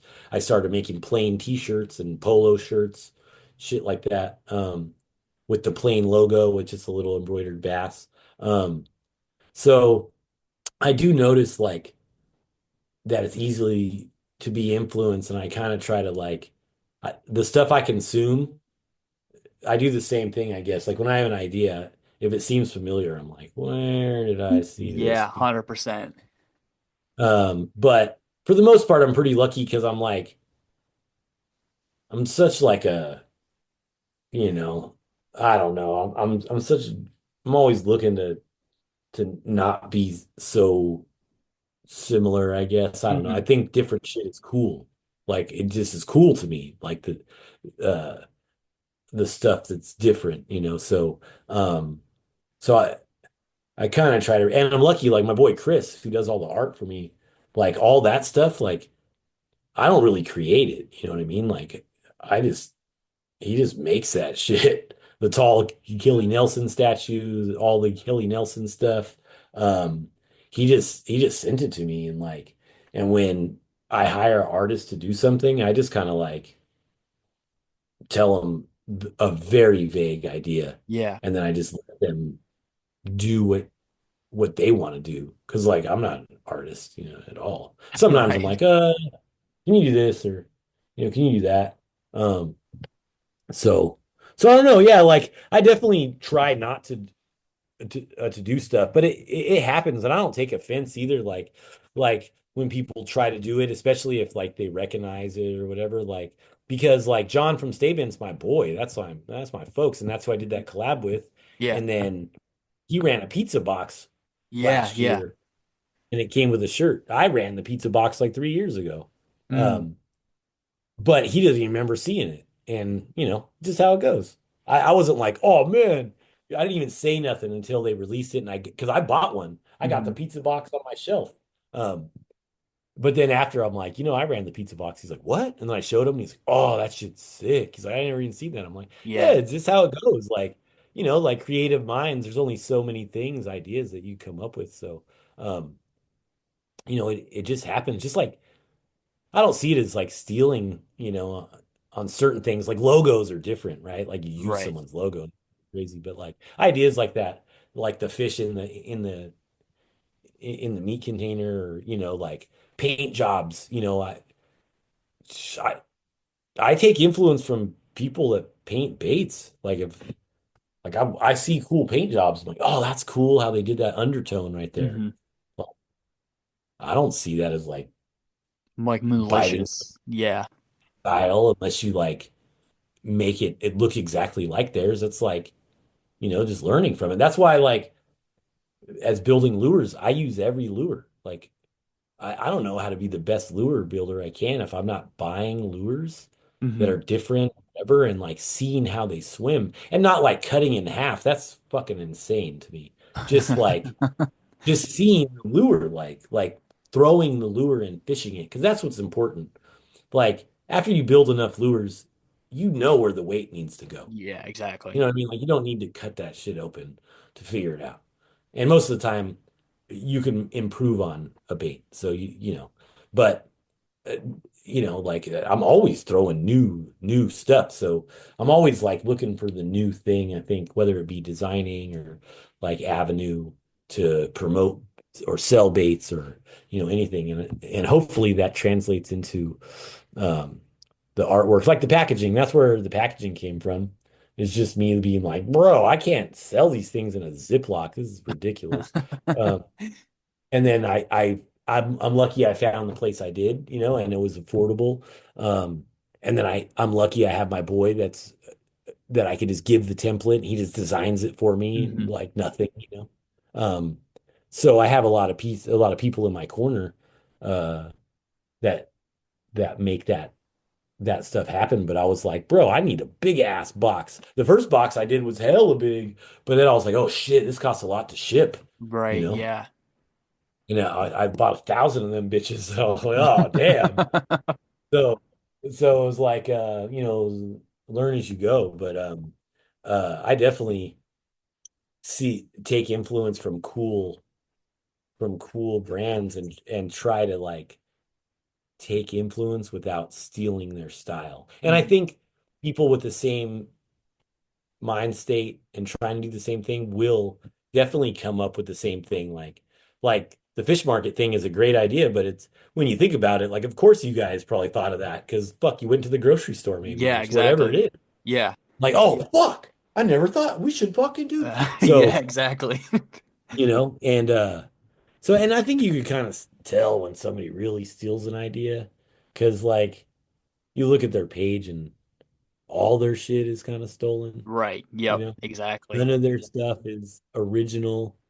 And when you see somebody that does cool shit and then they do something like mine, I'm genuine stoked. Like Hmm. my favorite clothing brands are swim bait brands like Bass Brains. Yeah, Bass Brain Bass shit is Brains. sick. And then he knows the homie or whatever, and he got picked up by Brixton. Yeah, super sick. But his designs were on point. Like Hmm. they're killer. Like that's my John from Staybent. I like John from Staybent, Staybent brand because there's really grassroots to his community. He's like Hmm. third generation East LA, like, and he stays really grassroots to this small Southern California fishing community. There's a Yeah. huge fishing community down here that just fish park lakes and shit. Hmm. Um, and he caters to them. Like I just and like Bad News Bass, dopest. That's the Yeah, dopest their hat shit's coming sick. Yeah. fresh. I love Aki and that streetwear style. Like, and Yeah, that's my Aki's thing. Aki That's how stuff, I. like, dude, every like, and that's the thing, like, all these brands you're talking about, like, dude, I could send you a random post, I could black out the username, and you'd be like, oh, that's a Bad News Bass, that's a Stay Bent, or Yeah, that's a Bass Brains post. Like, they all have like all of Aki's stuff, dude. All of his shit is just so sick. All his last call posts and stuff he makes, like, yeah, it's so eye yeah. pleasing. It's all the same. Like, it's not all the same shit, but it's like that style of their brand. Like, like when you Oh see yeah, something from Nike, you know that it's a Nike thing. And that's like what yeah. I love when I see these guys. Like when I stumble upon these pages and I find these pages, it's like shit, dude. Like these guys have this style and they stay true to it and they run with this shit. Yeah, man. And that's what I love about it too. Like, shout out to Ock too and Bad News Bass. Those fools are really great for the scene in the community and always show mad love to everybody, around and stuff. Hmm. And he started that for his son, which is even Yeah. doper. Yeah, it's Uh, so sick. so I'm a big fan of just I'm a big fan of all this stuff, dude. Like I might be part of it, but I'm a fan. Like I known Piz since when he was painting crankbaits type shit. Like, Hmm. um, I like seeing it all. Me and Wayne uh fished together multiple times. He flew and stayed at my house on the Delta before any of this shit started. You know what I mean? Yeah. Like, like it's not mine. Like I own it, but this is where I live. This has Hmm. been my life for a decade. Um, hanging out with back then it was like weird. You hang out with your internet friends, people make fun of you, you know. Like we flew across the country. We flew to fucking Georgia, and to hang out with people we never met before and made Hmm. lifelong friends. And now we're in the industry together, so to speak. So um it's just I'm such a fan of all this thing. It's hard for me to take offense to anything that like every once in a while people will clue me into what somebody will say about toxic or about me like in a negative light. And I I don't know. It's hard for me to even like take it to heart because like, bro, I build fucking lures for a job. Like I created toxic bases. It's my job. Like I'm good, bro. I'm like so good. I don't care about the money about it. Like this is like I get to live a fucking fantasy, bro. So if I'm like messing with somebody or somebody has an issue, like they don't really have an issue because no one ever says anything to me, Hmm. you know? So I like get to exist. So I guess the point of me saying that is like all I see is like sunshine and flowers in the Right. community. I don't even see the negativity that there's always negativity in just in life or people there's life for a lot of people is like being a crab in a barrel and they want to be on top or they want to prove something to people. But I've never really cared about proving anything. So it's pretty lucky on my part. I don't really care what people think, but I just I just enjoy this fishing community so much and all the brands, Edwin with Legal Dope and Hmm. all his stuff. And of course, like these people are my competitors, and I definitely want to crush the scene with my baits and be Right. a force in the industry. But that doesn't mean that I'm not like loving watching it all happen and all the gear. And if you ask me what the bait best bait on the market is, I'm gonna tell you it's a fucking toxic bait because that's why I build my shit. Hmm. But it's not because I think everything else is garbage. It's just because like this is the home team right here, bro. This is how it's how it is what it is. But everybody else's stuff is equally cool in their lane, and like I love watching it all, just being a part of it all, I guess. Just Yeah. like my place in this community is like so dope, and I can't wait to keep expanding Toxic to Hmm. add value to people's boxes and like, hopefully it makes them smile every once in a while. And I get a lot of cool messages from people like thanking me or like they caught their PB or their father loves the thing. Today, some dude drove by me on the freeway because I'm in my black van. He's like waving. It's like Toxic, fucking waving and That's smiling. sick, dude. Yeah, I was like, yeah, bro, that's crazy, right? Like, I don't know people how they process things, but I don't know if I could ever take advantage of stuff like that, Like it's pretty crazy. I just like Hmm. to hop on a boat, make some casts like everybody else, Yeah. Um, so it's, all the pieces of the creating in the industry are like I just create from the heart and like Hmm. try not to worry about it, you know? Yeah. And I think like obviously I am like in the same boat as you. And I think when I first started this, people were kind of like off taken by it because I was sharing like everybody's posts. Like I was making friends. I was having all these bait builders on, all these people on. And then I think it finally like hit a point where guys are like, oh, like he just wants to hear people talk. He wants to hear their story. He wants to hear what it was like growing up on the Delta or what it was like growing up in Massachusetts, fighting snow and fishing when the ice is icing out on the lakes. Like he just wants to hear people's stories, document it, and he wants to like help the whole scene grow. And that's like exactly what I want to do. Like guys will be like, "Oh, why'd you share this guy's post or why didn't you share this guy's post?" And I want to help people, and if I didn't share it, it's probably because I didn't see it, because obviously you can't see everything. And guys are like, oh, I didn't know that you were like into helping everybody. I'm like, yeah, like the only way the whole thing grows is if everybody is like picking each other up and like promoting stuff. I don't know. It's a weird thing, but I'm glad to hear that you're kind of in the same boat where it's like, dude, I'm Well, just, that's Toxic Day. yeah, exactly. I didn't charge, no one has to pay nothing, not even the vendors, nothing. Yeah, Like it's like, I don't it's know. free. It's so that they can afford it, right? Like Hmm. like small brands can't afford to pay $1,500 and travel expenses Yeah, and boarding exactly. and hope for the sales. So it's just it's all for that. So it's really and I seen it. That's why as soon as you did the mag and stuff, I was like so willing to support, because it's like we need these things to continue to grow, and we Hmm. have grown. And like you know, I, and I've grown to these opinions too. Like I've never liked the clicky shit, in Right. anything, and it tends to come around. And like even when I have business associates split from other business associates and they have their business and stuff, like I'm able to keep business and friendships separate, Hmm. regardless. um but I don't know, it's just like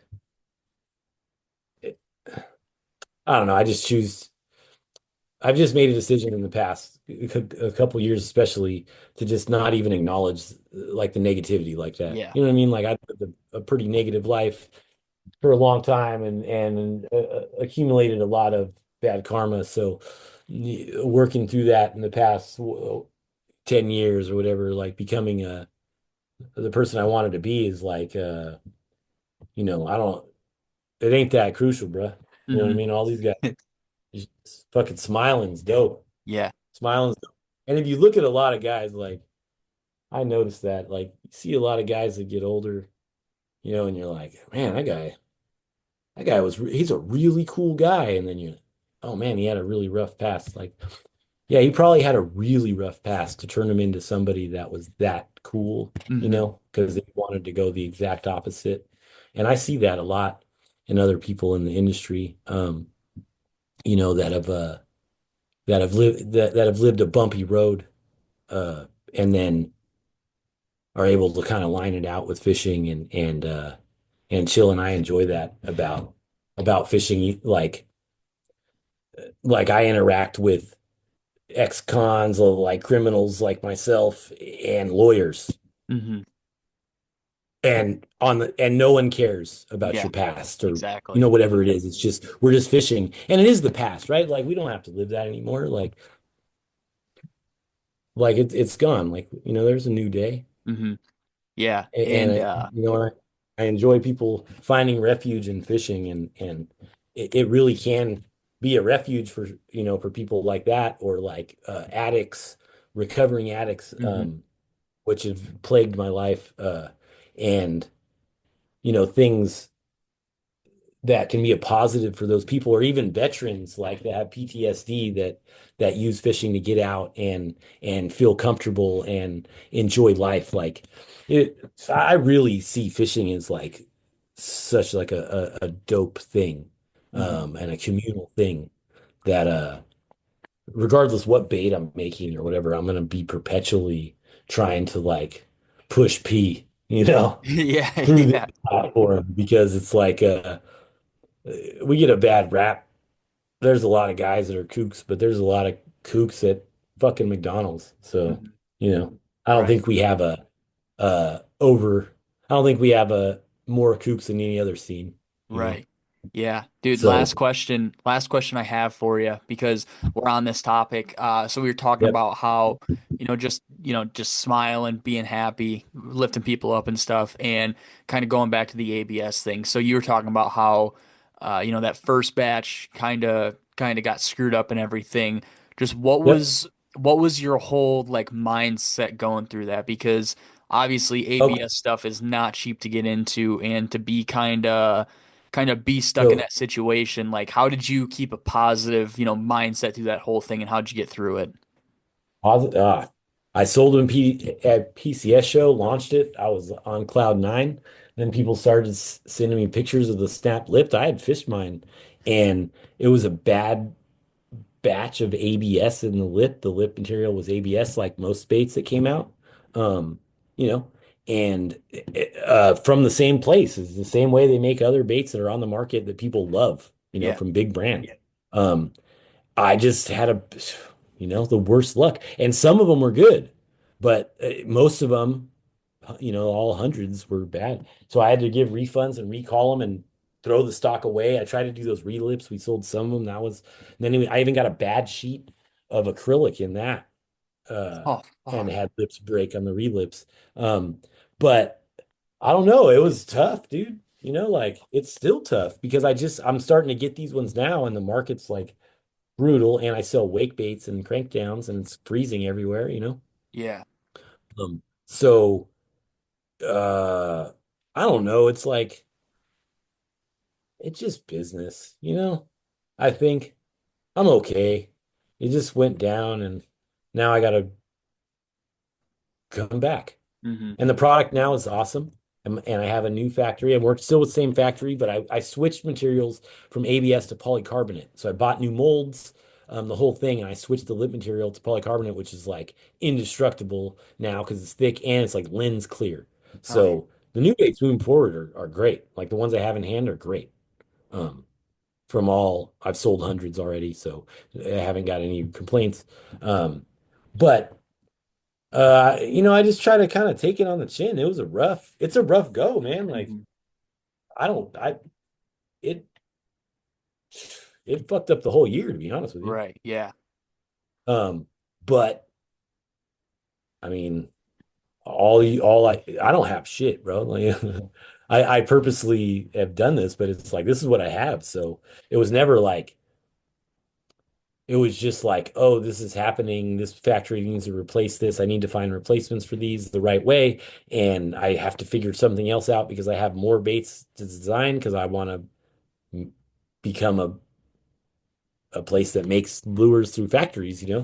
Like, so I just was mitigating with them and trying to pay the bills and keep the lights on and figure out a way and wait for this new batch that took a long time. And you just live your life and scramble, call audibles. I think that's just how life goes. So I don't know how to deal with it. I just dealt with it. I, Yeah. You I, just I kind of don't know. had to. It's fucked up. It was fucked up. It's still messed up, but at the same time, it's like, um, uh, I figured out, man. Like, I don't know if it's like it's not like voodoo. It's because of other reasons, like mental reasons. But you could like, I've literally spoke into existence my whole fucking life. Mhm. So, um, I just don't have a doubt Right. that in the end, I'm gonna get where I need to go. Hmm. So this is just a step in that direction, I like that. And I think I think that really put a hit on the business for toxic our ABS stuff and things. And I'm not, I haven't shaped up like I needed to with the new community and like, like people expect things to look a certain way or whatever. But Hmm. I think in the end it'll be a positive for me because I still got the baits out there, and anyone that had a broken one, I tried to replace it, and sooner or later, uh, everyone loved the bait. They just kind of like had an issue with the lip. So, Yeah. it sooner or later, maybe they'll pick them up. The Wade Hogs is fucking iconic. It just keeps catching fish wherever it Hmm. goes. Right. Whippersnapper and the ABS, or the Wade Junior. I made that to be more of a crank down. And once this spring comes around, you're going to see super heavy media of me, promoting these the way they need to be fished. And in the spring, these things are going to do work as crankdowns. And I figured that out. You just kind of show guys. So I've really just been in a holding pattern, moving, changing my life, moving again once I got here, and like closing the shop. I'm closing my Northern California shop. Like so, there's all these different things that have been happening that haven't allowed me to kind of move into the hard promotion of media creation of these baits, Hmm. but also because I have a big order going to Mode B in Japan Hell that yeah, I've been dude. working on. So um, I think it was a great learning lesson that I needed to have also.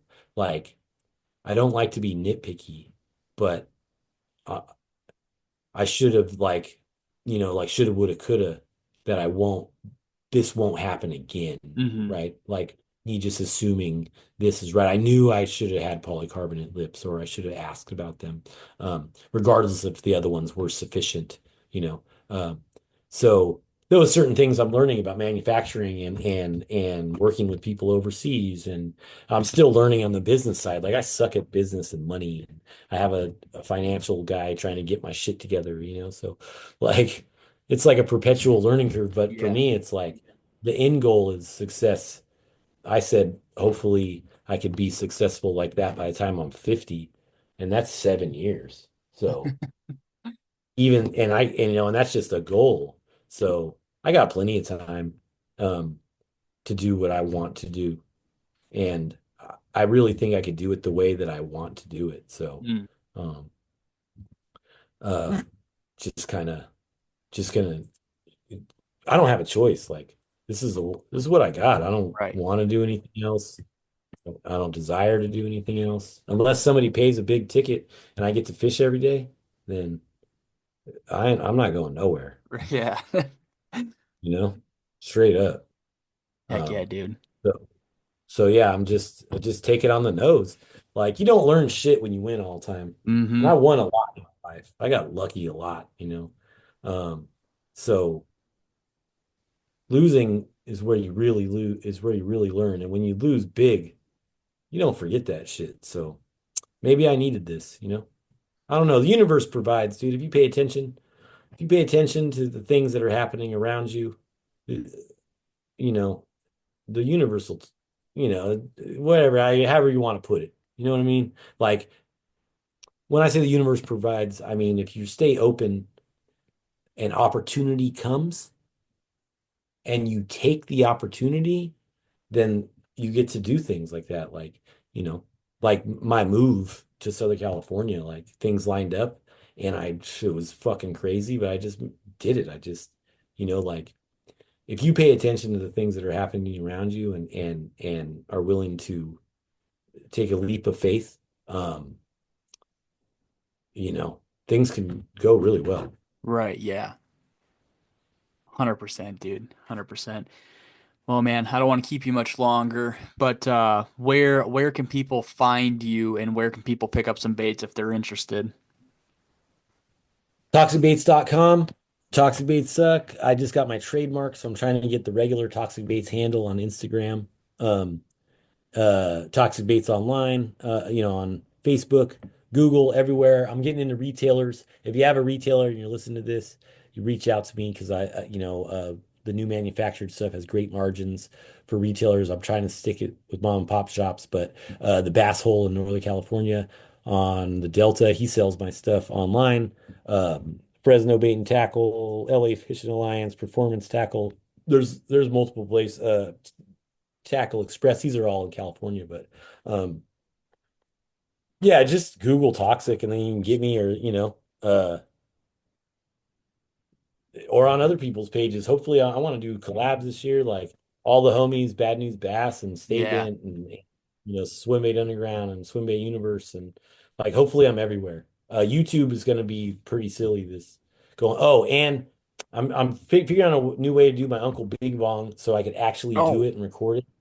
So I'm gonna do the restream or whatever. So I'll just be doing live podcast and then hell it'll yeah, dude. post multiple platforms and then I'll add the audio. I'll run it through my road streamer or whatever, and then Hmm. I'll add the audio to Spotify. So I'm gonna do some Uncle Bing Bong stuff and just run my big mouth. Obviously, hopefully I stayed on topic. I I tend to deviate, but No, dude, I think it was good. I mean, people, like I always say, people listen to the show to hear the guest. They don't care what I have to say. And I mean, like we said, or like I had said before, you've talked with Nick for how many episodes, and there's how many episodes Uncle Bing Bong. So it's like just yeah, to hear you go on and talk about the Delta and kind of the ABS stuff and kind of where it's you see the whole community at now and kind of how you're watching it. I mean, dude, I wanted to talk about the baits and stuff, and we talked about that and everything extra, dude. I was hyped about. I really wanted to talk about the Delta and kind of hear what it right. was like firsthand, because, like I said, we don't have shit like that here. And I don't know, it was just a chill episode. We just got to talk. We got to Right. hear what Caesar thinks about all this stuff. And dude, I don't care what we talk about. If we're here and we have a good time, dude, that's Yeah. all I care about. Well, cool, man. I'm definitely just trying to, we're all, I think, this day and age, man, it's fucking kind of crazy out there. So, just life in general or the world in general. So, I've really just been trying to chill out and like just live, just be happy. So that hopefully that translates through the baits and through the brand and into the customer's hands also. Like hopefully it provides a little bit of, good times. Yeah, dude, there's enough bad stuff going on. If I can make somebody's Yeah. day and release a podcast and they have a good day, dude, that's good enough for me. Hell yeah. Well, that's awesome because it definitely does. I think podcasts do have I wasn't always a big consumer of them, but there's so many people I hear talk about and they listen to people, and that's why when I'm on a podcast, I'm like always trying to push things that have helped me in my life. You know what I Yeah, mean? yeah. Like because I listen to like Larry June or I have certain cats I listen to, and I pick up weird stuff. Hmm. Like like just habits that someone does in the day or like oh this guy changed this way of the way he eats food or whatever it is and so I just try to share things that have been a positive. So I think your podcast, especially Casting Crank, when it was going, he's so busy now with life Yeah, and his yeah, son. he's crazy busy. Yeah, but you being here and providing for the community, especially the smaller guys that that aren't really big names that you have on your thing or, quote unquote big names. It's really awesome. So, I think anything that you put out on this platform is a plus for the community. Heck yeah, dude. Well, I appreciate it. And Caesar, I want to thank you for coming on, man. As always, I'll put all of Caesar's stuff, all toxic stuff in the show notes. You guys can go follow him if you're not already. When you're following him, make sure you follow the podcast, Scales and Tails underscore media on everywhere you get your podcasts and everywhere that you're on social media. As always, like I said, I want to thank Caesar. We got to hear him talk about everything swim baits from all the way from the beginning to the ABS stuff to kind of where he sees it now. Super cool to hear guys who've been doing it for a long time and who are starting to change how they do things a little bit. Like the ABS stuff, super cool. We kind of talked about that and kind of how Caesar sees that compared to maybe hand making all his baits, kind of the next step for toxic baits. But as always, I want to thank you guys for listening. I hope you enjoyed the episode, and we'll talk to you guys next time. See you guys.